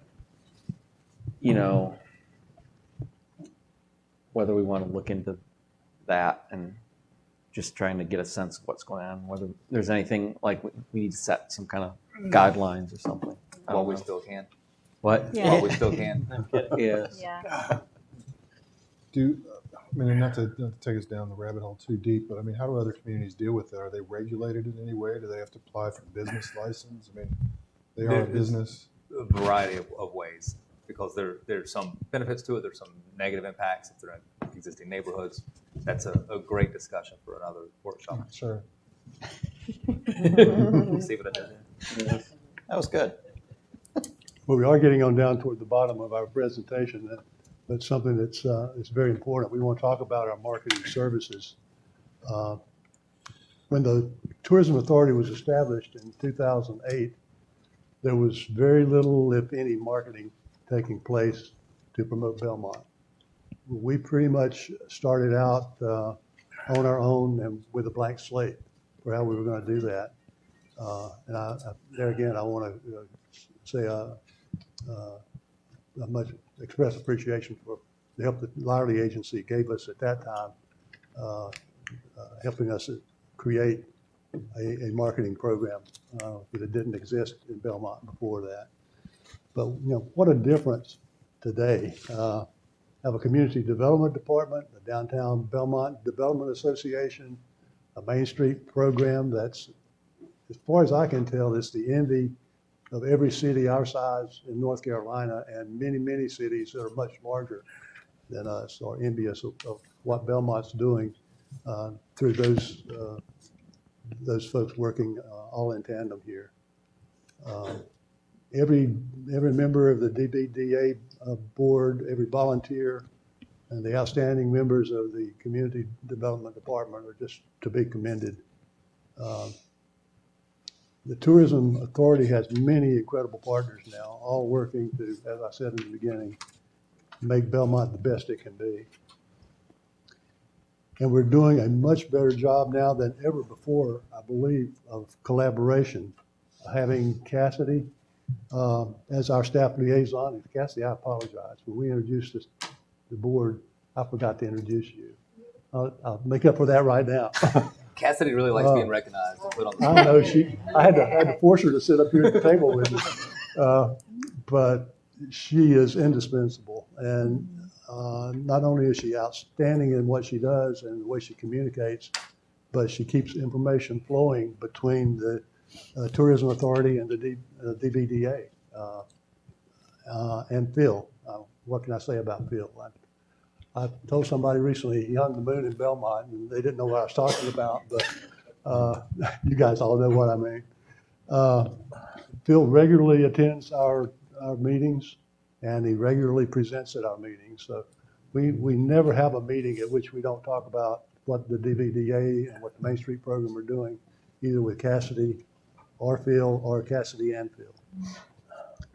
And now we have an opportunity to take collaboration between tourism and the Community Development Department to a new level, and a level that I'd like to talk with you about for a few minutes. It would be, I think it would be mind-blowing for a lot of communities to be able to even talk about doing what we have the opportunity to talk about right now.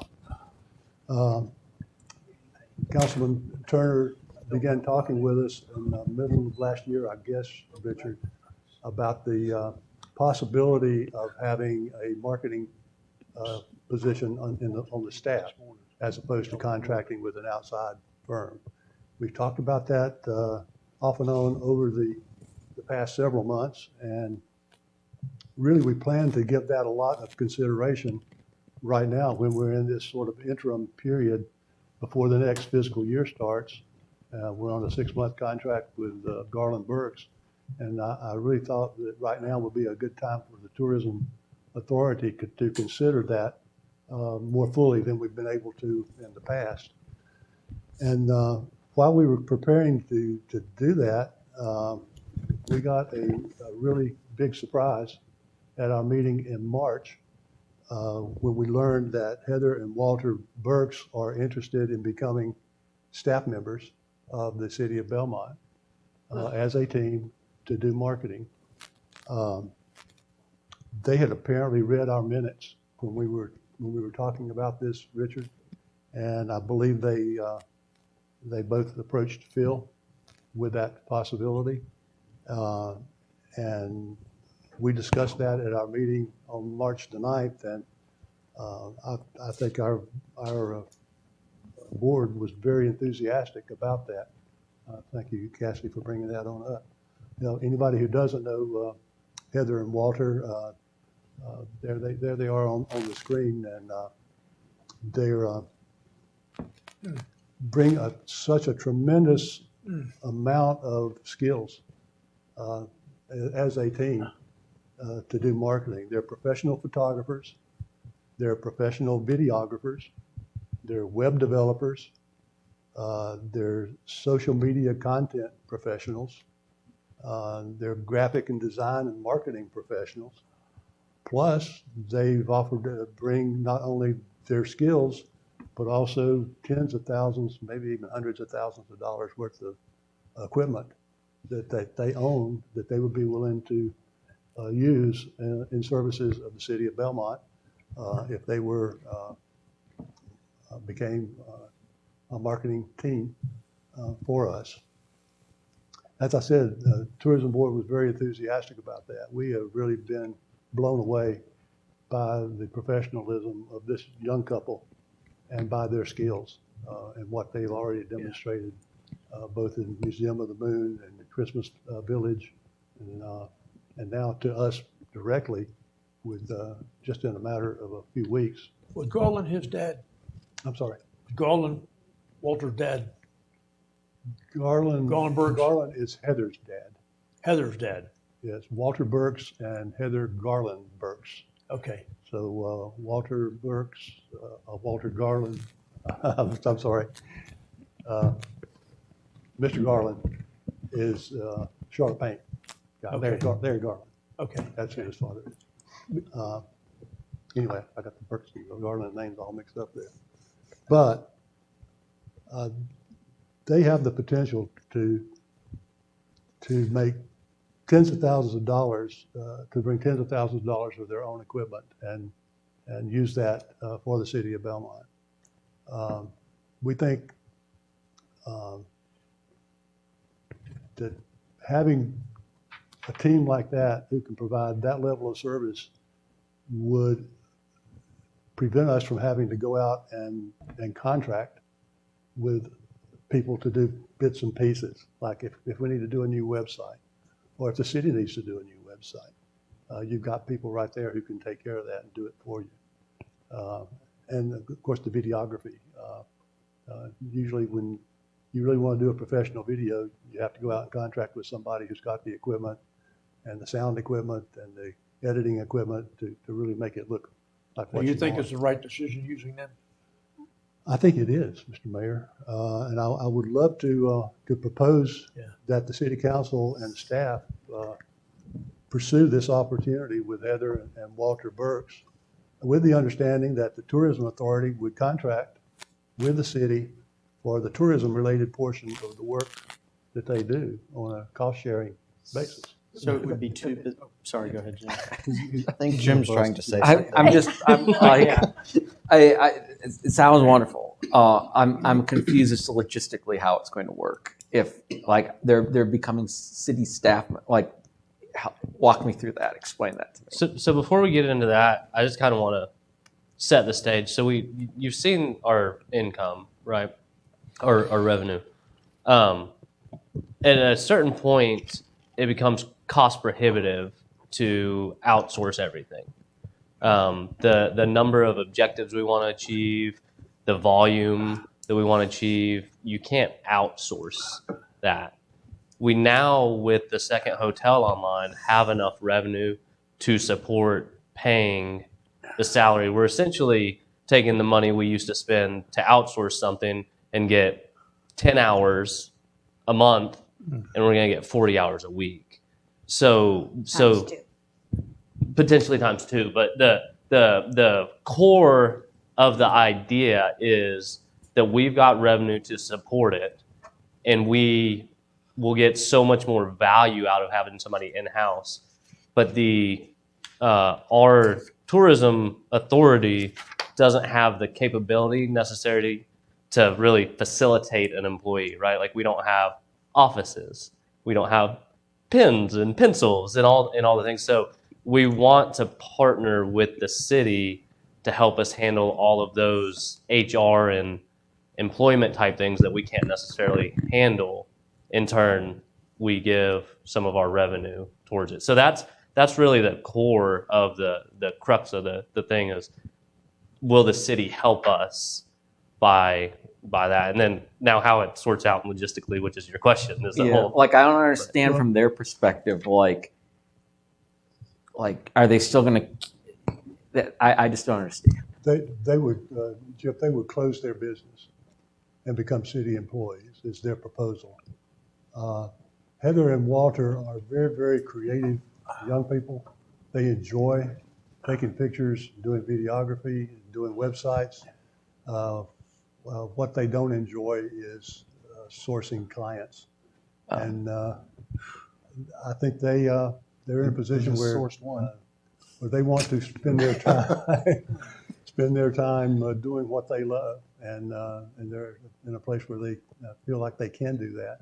And they reached out to us. It was not our idea, but we loved the idea when we heard it, that they would close down their business and become City of Belmont employees. And there's a lot of work that team would do that would not be tourism related.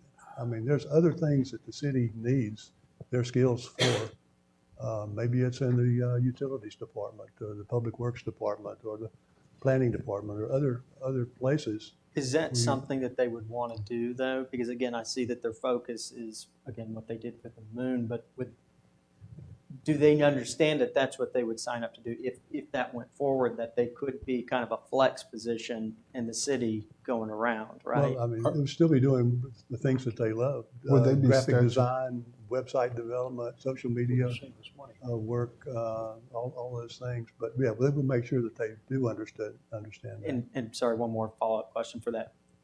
Just so I understand it, so it's two full positions. Right. They would be a team. And Heather explained it, and that they complement each other. They don't all, I mean, one specializes in this and the other one specializes in that.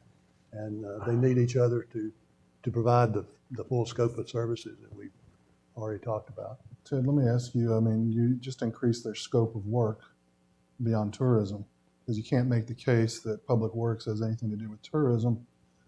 Would they be statutorily constrained because the monies that come from tourism that we are paying them have to be used for tourism? But we just got the ruling that the interpretation of administrative uses can be stretched to include an administrative person.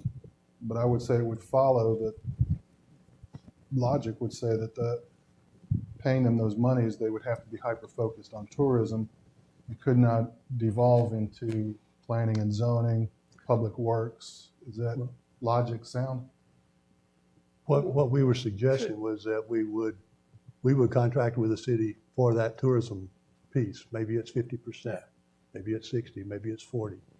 I don't know exactly what that would be, but the city would take part of the cost of a position, or maybe take one of the positions, and the tourism board would pay the city for the other position, or some version of that. It may be something for an ad hoc group of tourism board members and city council members to work on putting all the dotting the I's and crossing the T's. Well, Ted, this conversation, that you said started about a year ago. I mean, from my perspective, it's about 7 years old. I had conversations with staff about moving this direction years ago. Wasn't received well until recently. We consider moving this direction. And I apologize, I had to miss the last meeting, but I've kind of caught up with Mark and some of the other folks on what took place. We envisioned, I thought we were envisioning one position. What I'm hearing you say is that we're going to have two positions. How are we going to pay for those positions? Because I thought the funding or the lion's share for the salary would come out of the tourism authority, essentially shifting what was paid to Lyerly to help fund that position. So where is the funding for 2 people going to come from? How do you see that? Our capacity has increased several fold since the last contract we had with Lowry Agency. I think was for $3,000 a month or something like that, $36,000 a year. Well, But before that, it our was substantially capacity, higher. well, that's the last one that we had. I think it varied from $2,500 a month to $4,200 a month over a period of 10 years in different years. But the last one was $2,500 and $3,000. But our capacity, as we just looked at the numbers, because of the Home 2 Suites coming on board, has gone up far beyond, I think, what anybody expected this quickly. And there's no reason to think that that's not going to continue. Are we supposed to get potentially one more hotel too? I've heard talk, but Because every time again, I ask the planning department, they say nothing has hit our desk. Because I think this would be probably a good work. Oh, sorry, go ahead, Charlie. Will we save money using these people? I thought the original analysis with one staff member, we would save money, which is what I was just about to go to see the business case. Here's what the current weight, or this is what is currently needed, and this is what maybe we're having to push stuff back. Just creating a business case, is it needed for 2 positions? Because my understanding is by going away with the agency, the contract agency, and by bringing on a full-time position, we would actually be saving money as a city, and then we would also get an additional full-time hire. So now with the 2, that was just when I had heard it was just 1 hire as opposed to 2. So is the workload there that requires 2 additional staff members? And also, again, to Richard's point, is where does the funding come from? Because a portion of this is going to have to come out of the general fund. I'm assuming if it's going to be kind of like what we do with the enterprise fund, the general fund, where we pull from them because they kind of touch both of them. But again, I want to be very cautious with continuing to pull from our general fund as well. So just kind of Adrian, do you have any insight as to all these developments and revelations? Excuse me, yes. So we started this conversation in the last year's budget of bringing marketing in-house using the Tourism Authority's funding. And as you'll recall, as Ted said, Tourism Authority legally is they're part of us, but they're not really, and you can't dictate how they spend their money. They control how they spend their money. But we were kind of sort of coming out of COVID time last year and didn't know what the budget was going to be. We didn't know what this year was going to look like. So the way the council ended the discussion in June of last year was let's take 6 or 8 months of this fiscal year and let's see how things play out. So it's now that time. We had a $75,000 revenue target for occupancy tax. We've currently brought in $123,000, projected to be to just go north of $200,000 this year in occupancy tax. We haven't seen plans for the 3rd hotel, but there's plans for a 3rd hotel. They just haven't gotten their way to us yet. Where would it be located? Near the hospital. Okay. So you will have the opportunity, hopefully this year, to say yes to that. Yeah. If that gets approved, it gets built, and that's obviously a couple year lead time. That's another $100,000 a year for this tourism fund. So, and looking at it, the answer to the question that you had last year is, can we afford to have a staff person? The answer is clearly yes. So that's one thought. The other thought is, let's all remember our roles. So the discussion really is, do we want to have marketing as continued as a contracted service, or do we want to bring it as a paid staff person? And if so, what does that look like? And how do we kind of figure out the logistics of that? Is it a contract between the city and the tourism authority for services for an employee, 2 employees, whatever? Right. We'll figure those details out. But so the tourism authority's role is to suggest this. Your role as the council is to say, yes, we want to go in this direction, or no, we don't. And if you do, then we'll figure out what that looks like. And then that, you kind of put that in like any other position. You know, the manager is figured out, you know, what does that look like? Can we afford it? Where does that work in the budget? We'll have budget workshops coming up soon. So this is a good decision point. Do you want to look at an in-house marketing person? Yeah. And if so, then give us direction. Staff will work with the tourism authority on what that looks like, and then we would have something ready for you for a budget workshop.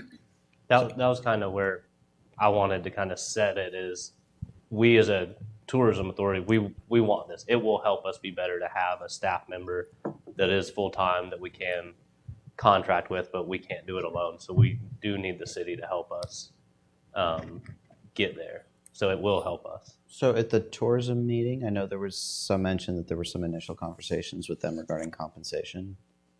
We're going from memory. I think they were asking for about $50,000 each, plus benefits and all the other stuff that goes with being an employee. So I guess from a round number that's perspective, the information that Phil shared with us. yeah. I didn't know if that was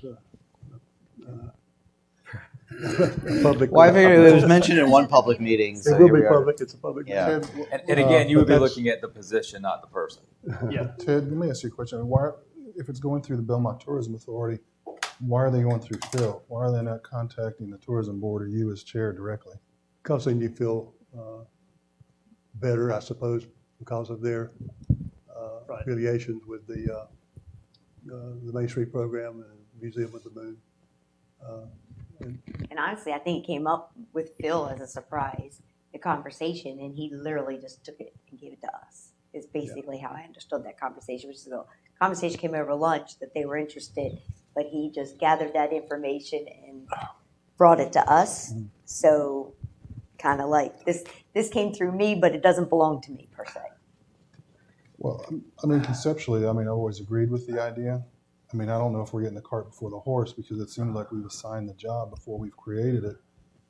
I think as a city, I mean, a board, I mean, do we not have to post this? Do we not have to look for requests for proposals, or can we just say we're going to hand this to you? That's why I suggested the tourism authority bring this to you. You have the discussion. If you give us direction, then we would proceed. Yeah. But yes, there's a process in place that we would follow. So as far as decisions, it sounds like one is whether we want to have a marketing position, I guess, one or two. And then I guess we'd have to decide whether we want to have one or two. And this, how that would look, like what would be the source of that. I mean, I think I don't think any of us will disagree that we, at least one, for all the reasons that Daniel has stated and Ted has stated, I think I'd at least like to hear, about it and see what it would look like. And then based on that information, we can decide, because I mean, as I think a couple of us were talking about at the Parks and Rec Board, looking towards next year's budget, certainly if our new rec center is going to open up in March of 2023, that's what we're looking at, then, next year's budget will have to include some new staff for that facility. So how many more positions are we going to have? That's something that I've already started thinking about, considering our discussion last year with various new positions. So, I don't know. If we're talking two, then we'd have to look at that pretty closely and see what the source of that funding would be. At least that would be my perspective. Well, the rec center also probably open up some additional marketing opportunities too. I think That's where my head is at. Right? You're going to need somebody to market that and advertise it, and so just we have to spend our money on tourism. So there has to be a percentage where they're dedicated to us, right? Yeah. So if you're going to use them for things like that, then we just have to decide how much. I mean, if we can work out the funding, it's just if that's what they want. I mean, it's like the Cubs trading Lou Brock to the Cardinals, but it's like I'm not sure I understand that analogy. basically, I just, if that's what they want to do, and it seems like a good deal for us, I'd just be interested in the financing, and how that would work. Because there's no denying their talents and capabilities and professionalism. They are so good that if they don't come to work for the city, we're going to have to strongly consider continuing to contact with them. Yes. All right. So, is that the consensus that we'd at least like to learn more and then discuss how it would, when you present to us how it would look, then we can discuss like what we're comfortable with and what is that? Yeah, maybe as part of the budget process, we could look at a scenario with one person, a scenario with two people, and that way that gives us some numbers to work off of. And we can certainly do that and be prepared for a discussion about that as part of the budget workshop. I think so too. And then we would need to figure out what does that look like structurally. So Jamie, part of her role is public information officer. It's marketing for the city because we don't have a marketing person, so she is our marketing person. We need to see how does all of this play, and is it all the things that Heather and Walter are doing for y'all as a tourism authority? How do we bring that in house, or the functions and the roles, not necessarily the people, but what does that look like? So there's a lot, and with Rocky Branch Park, with the river, with the rec center, with the garden, with all the stuff, with downtown, with everything that we're doing. Clearly we have a great story to tell, and we just need to figure out the best way to tell it. And that all comes together, I think, in the community development department, which is where we're trying to integrate more and more and more with community development, and I think that's the place where that kind of a position would be able to serve everybody from there. Yeah, so one of our big picture goals the last several years has been better collaboration between the city and the tourism authority. And I think that y'all have achieved that. Well, thank you. We've been working on it. Thanks to folks like Cassidy and Phil. More than Cassidy gets all the credit. Sorry, I introduced you. The only other thing we had on the agenda was other topics, and that's just a catch-all. If there's something else that needs to be discussed, or something that the city council needs to share with us that we don't know about, that we should be preparing for in terms of marketing or communication, or what is there? I don't think so that I know of. Okay. I can't think of anything. Well, thank you for giving us this much time and all this attention. We're excited about the possibility of sitting down with the staff and working out some scenarios to see if we can make something like this work. I think it's a once in a lifetime opportunity for a city our size to have people with those capabilities coming to us and saying that for a salary of that size that we were just talking about. Sure. They would be willing to come and. We're growing. Well, we are, and we're attracting people like that. That's the nice thing. People with those kinds of skills want to come here and want to help Belmont grow. It thrills me to think that they came to us. We didn't go to them. Well, I want to thank you and the Travel Tourism Authority for the work that you've done so far. Thank you very much. Appreciate that. Thank you. We have two more items. All right. It shouldn't take more than an hour and a half. We hope not. Gotta wait, my back's hurt. All right, next item on the agenda is the discussion of the funding of the Juneteenth celebration. Thank you, Mayor. I don't have a slide for this one, but included on page, I think, 14 of your packet is the letter that Delta Sanders submitted that I read to you at the March Council meeting requesting funding for Elements of Empowerment to put on the 2022 Juneteenth celebration at a request of financial support of $7,500. So I went back and looked at what we had paid Elements of Empowerment to put on the Juneteenth Festival the last several years. 10,000 last year because they wanted the video, wasn't it? Correct. So last year was 10,000. The previous 3 years, from 18, 19, and 20 was $5,000 each year. Yeah. The initial one was $2,300. So it's as the festival has grown, obviously the cost of providing that has grown. Last year was special because they did that commemorative video. So so they're requesting more than what they typically do, but less than what they did last year. And certainly we have money in our budget that we could provide that at the $7,500 level if you so choose. You okay with that? I mean, I think it's an important festival, a celebration, and it's less than they were asking for last year. And you know, as we all know, things cost more this year. You know, or thanks to Vladimir Putin, or so I'm told. But you know, I think it's a reasonable request that I think is well within our capabilities, and we should support it. Well, I mean, last year they increased it because they were doing a video. So yeah, it is less than they asked for last year. Are they doing a video this year? I don't see that. I don't think they are. Last year was the 10th anniversary, so it was a special ask. Right. They're showing the renewed support of $5,000 and an additional support of $2,500 for the increased event costs. What do they spend that, like, what do they use that for? Is it just like marketing and? It's to pay for the event, or to help pay for the event. They have to pay. Do they pay like the officers for everything, like the additional stuff that goes? That's in kind services by us. Yeah. So the art, there's a budget breakdown that they send. I haven't seen one for this year, but I can send that to you. But it costs money to have an event. Right. So they have music, they have artists, they have vendors, and most of the vendors would pay to be here, but there's some vendors that don't. And, You know Joe Biden's in the hospital, right, Jim? Huh? Joe Biden's in the hospital. Oh, really? I thought Couldn't stop Putin. Good. All right.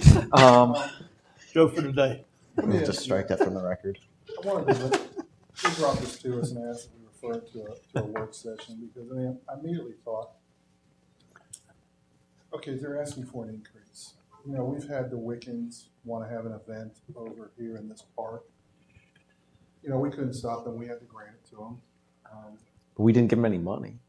But that doesn't mean that they won't ask. And we can say no. Well, can we say no?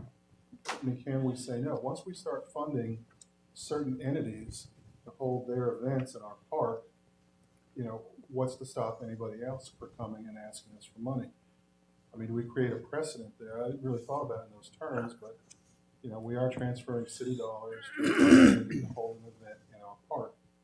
We have other people that want to hold events in our park in the past, the JCs, the Wiccans, others.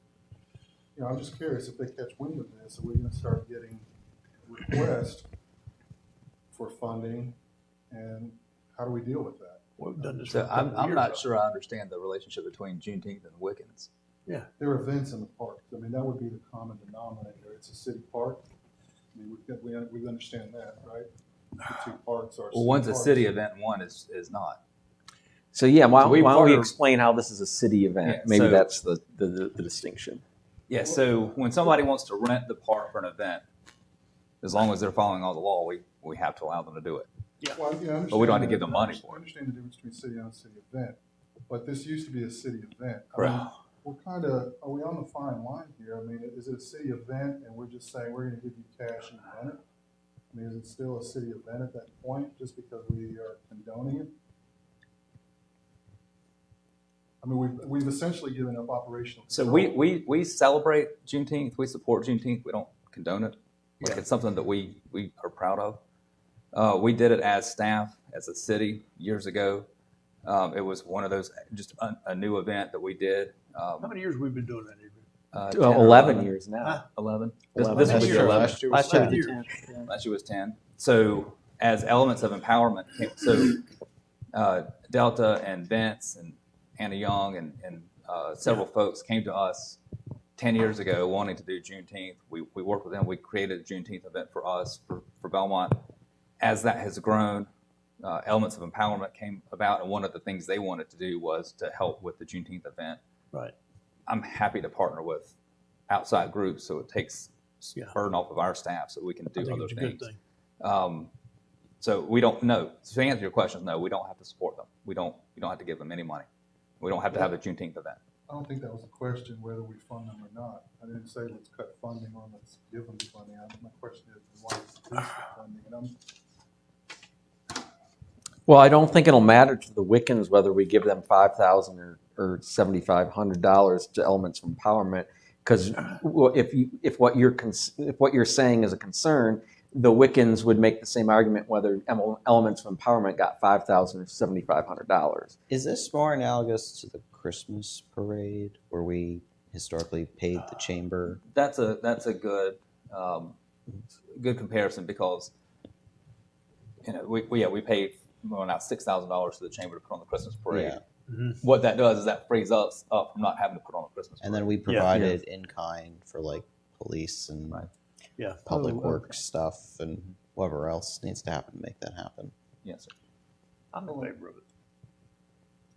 can you say that again? Because I was having trouble. I didn't exactly hear you. What about the Christmas parade? Oh, I was just searching for an analogy. Because it occurred to me that I don't know that we did it this year, but I know in the past we would pay the chamber to run the Christmas parade as far as like processing the registrations. And I think it was like because they typically come like it's like that. Something on the agenda, isn't it? Where they have asked for that money. Yes. Yeah.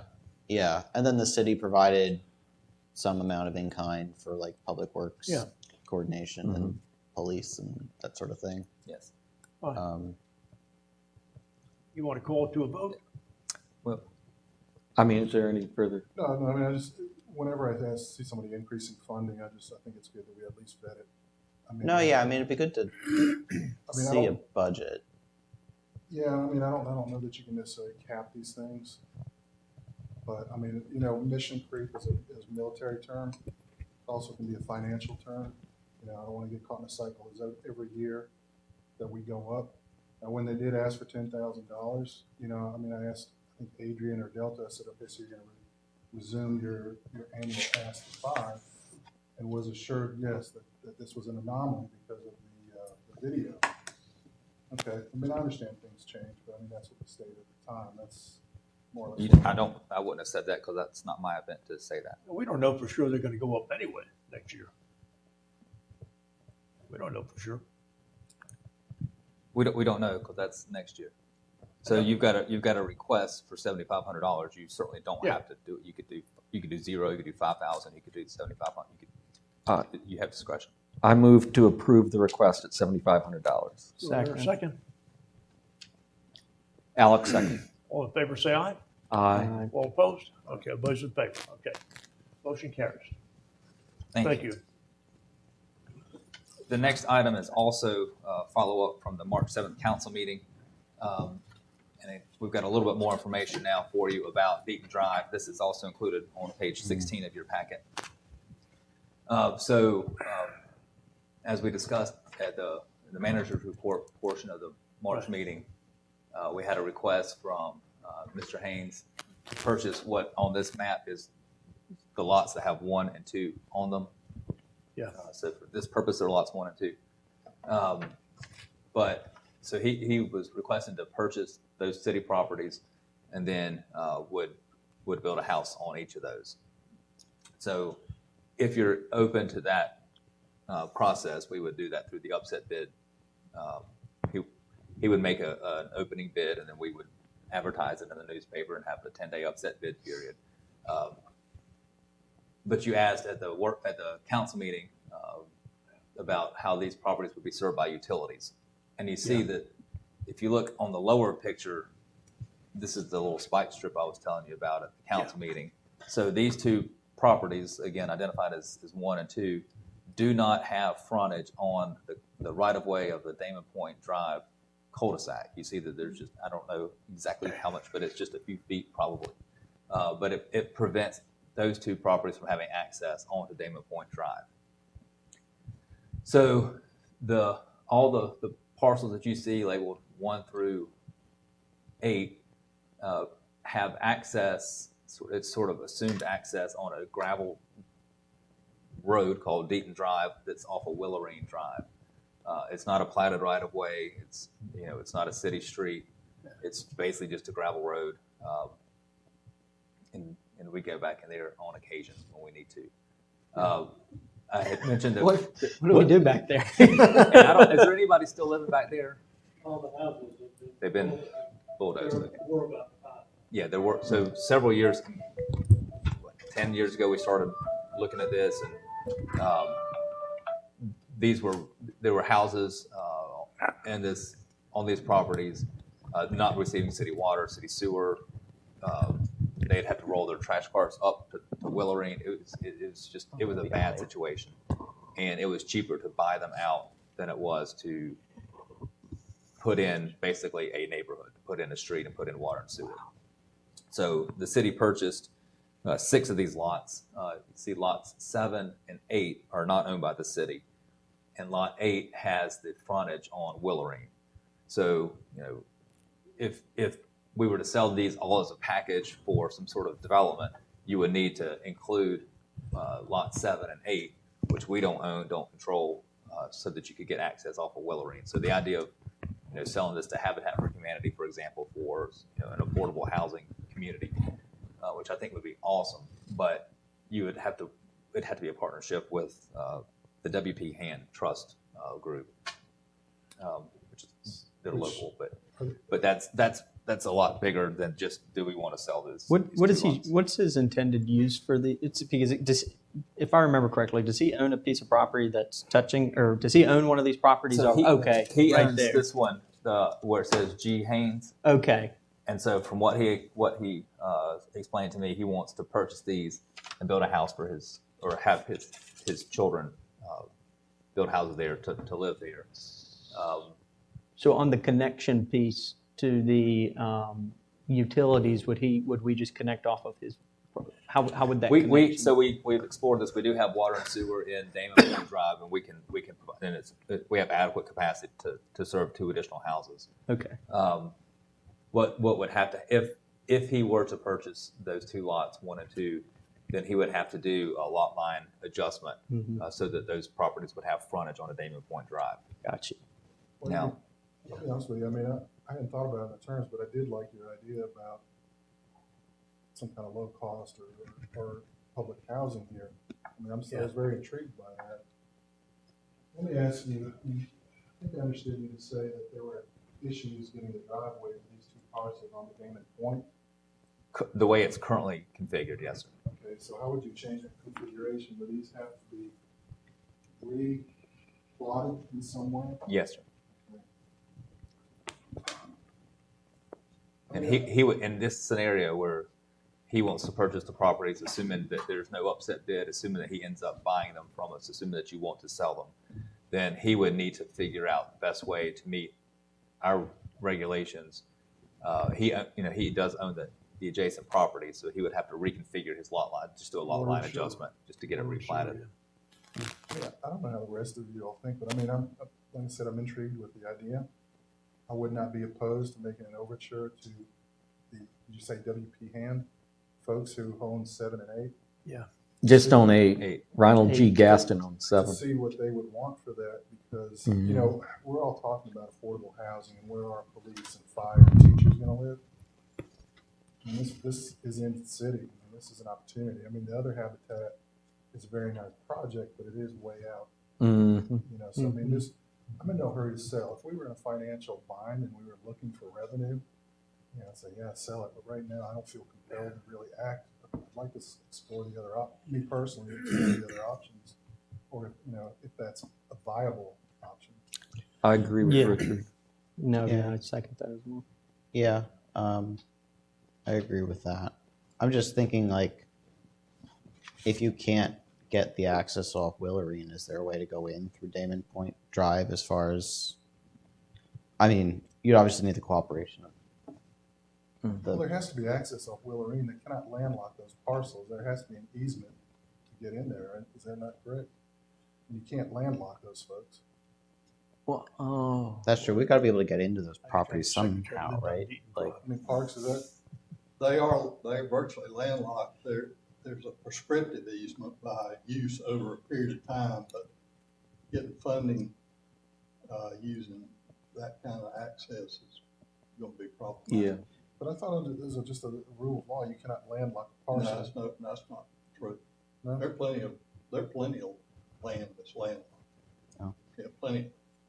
Have we had any, sorry, have we had any discussions with the current owner of 8, and then, as Jim just said, the Gastons for 7 previously, or? So our project manager on this several years ago was our resident historian and senior planner, Alex Robinson. And we have had those discussions. So we purchased all the property that sellers were willing to purchase. I don't know the details on the Hand property and the Gaston property. This is, y'all may not see your things, but children have control of this lot, more or less, and they have not been amenable to. It's a buildable lot for them. When you say this lot is at 8? And And the other one is owned by Gaston? Was that the former Harley Gaston? Now Curtis? No. It says Ronald. Sorry? It says Ronald Gaston. Ronald. Yeah. Oh, sorry. No relation. No relation. Never looked back. That's probably what goes here. Okay. Well, when was the last time that we discussed that option with them? it's been over 5. I mean, it's possible things have changed in that time. As long as she doesn't want $1 million for it, like she doesn't want one.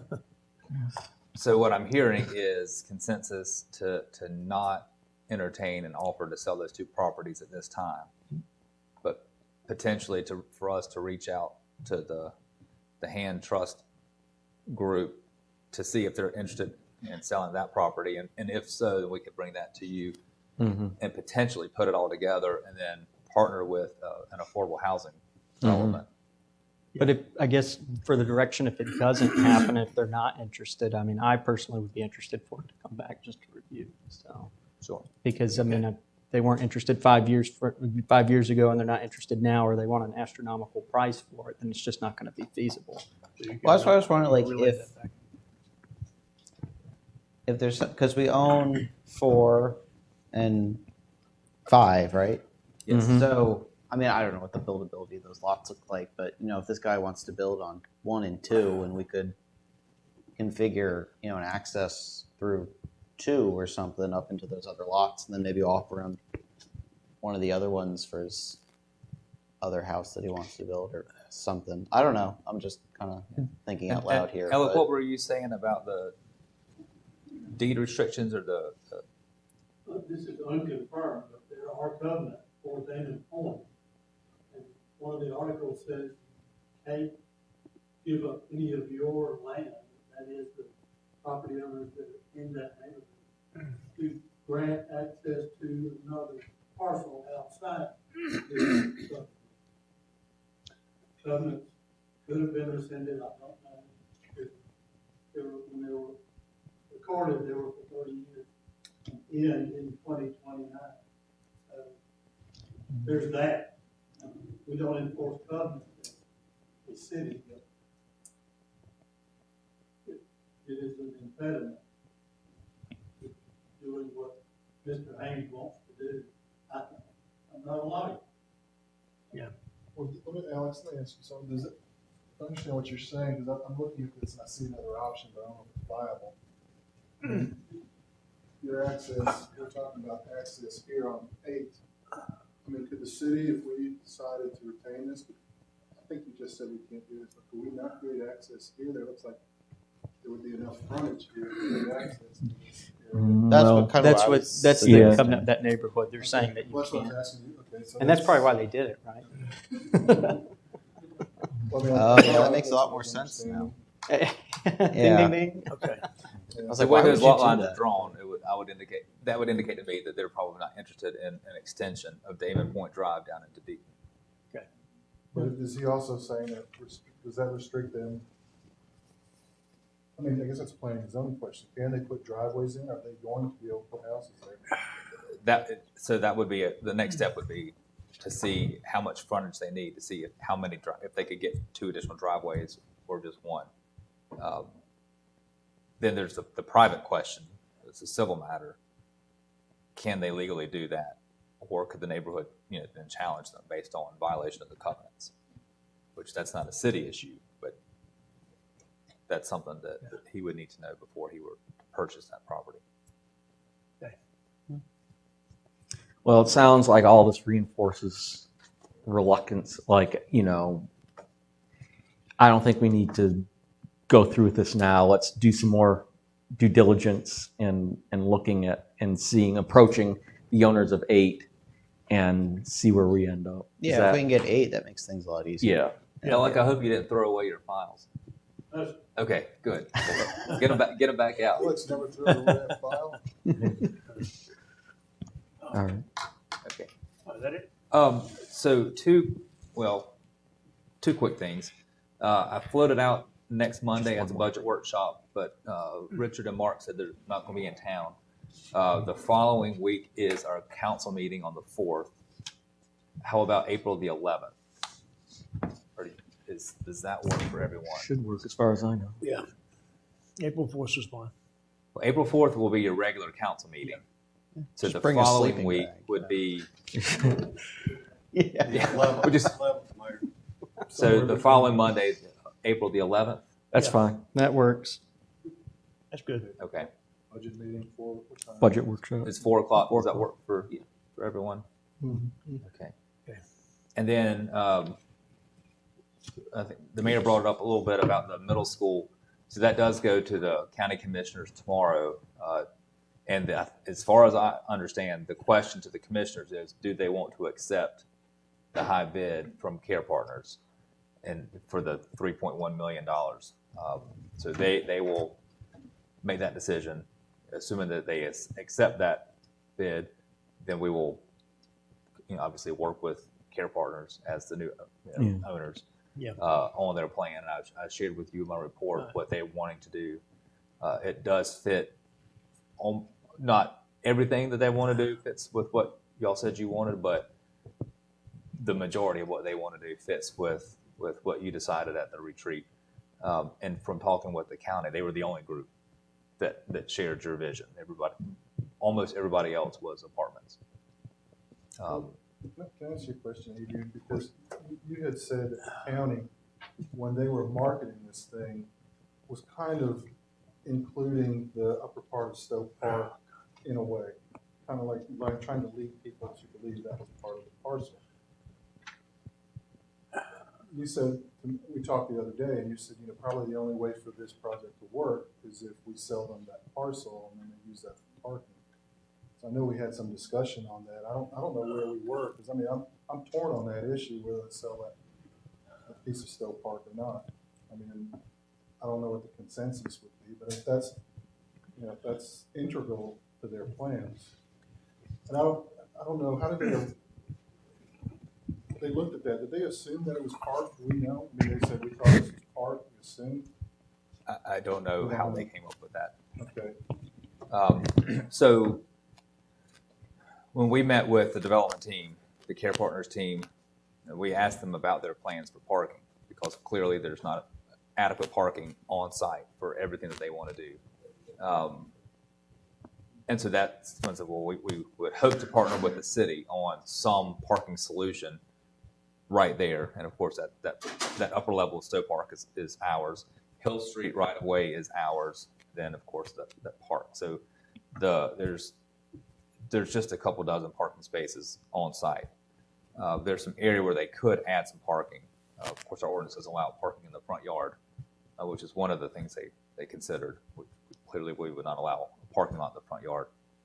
So whatever they come up with, they're going to need some partnership with you all on parking. We don't know what that looks like. We haven't had those discussions, but that will be a decision that you'll have to make, and which gives you additional leverage with negotiating. Question.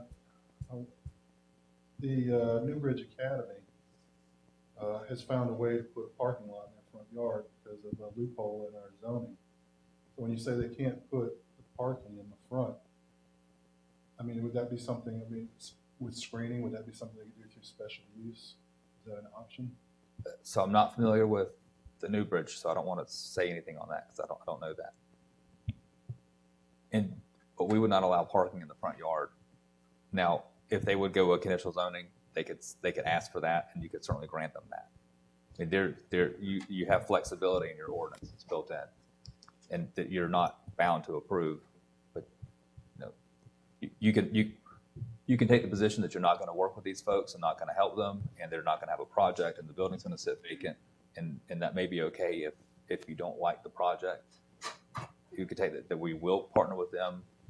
We'll see how much leverage we can exert on them to get the plan that you want. That's a successful plan for our community. That's going to require us working with them. We don't know enough. This is very, very, very, very early in the process. So I don't want, as staff, I don't want to say anything that's going to lock us into something. You can make up your mind. You can say we will, we won't at this point now. But I would at least let's wait and see what the county commissioners do. If this project moves forward, then we continue to meet with the development team, see their plans. We'll probably hold a workshop with them and you, because this is obviously a very important project. So I think it's worthy of its own workshop with you and maybe walk through the building with them if they own it, so that we can all understand what the plan is, and then you can determine how much you're willing to help them, if any. But you don't have to make those decisions. Tomorrow. It's on the. You think it's worth? I mean, it's on the consent agenda. This item. Do you think there's going to be any? I mean, I don't know. I mean, that should tip the hand right there. You'd think. Yeah. So, I can barely guess what the Belmont City Council is going to do. I sure wouldn't guess what the county commission is going to do. You're right. I can't argue with that. I want to make a motion to adjourn. You want me to tell you about the short-term rental question they asked about registering, just update? Oh, sure. Keep your eye open, Council Heffron, for Schroeder versus Wilmington. Okay. Schroeder, all right. So Wilmington had an ordinance that says you can't require an owner to register their property for short-term rental unless you register, insure, and get a permit available through a city lottery. A lottery. Wow. So Schroeder Schroeder had rented out their home and didn't win the lot. So they sued the city and won in New Hanover Superior Court. Wilmington appealed. It's on appeal statewide. Everybody's sort of watching that because number one, whatever the ruling is, probably either allow or prohibit registration of short-term rentals throughout the state. And second, there's still a chance the General Assembly could act. They threw something in one of the budget bills last year that didn't survive, but that's a hot topic. Yeah. Okay. Well, I saw something in a news blurb, I think down in Rock Hill, they suspended recently licensing Airbnbs or short-term rentals. Yeah, but that's South Carolina. South Carolina. state law. Well, yeah, no, but I mean, it's a hot topic. It just shows that other people are looking at it. Oh, yeah. That's it. So thank you. All right. That's all that I have. I want to make a motion to adjourn. Motion to adjourn. Second. All in favor, say aye. Aye. Meeting's adjourned.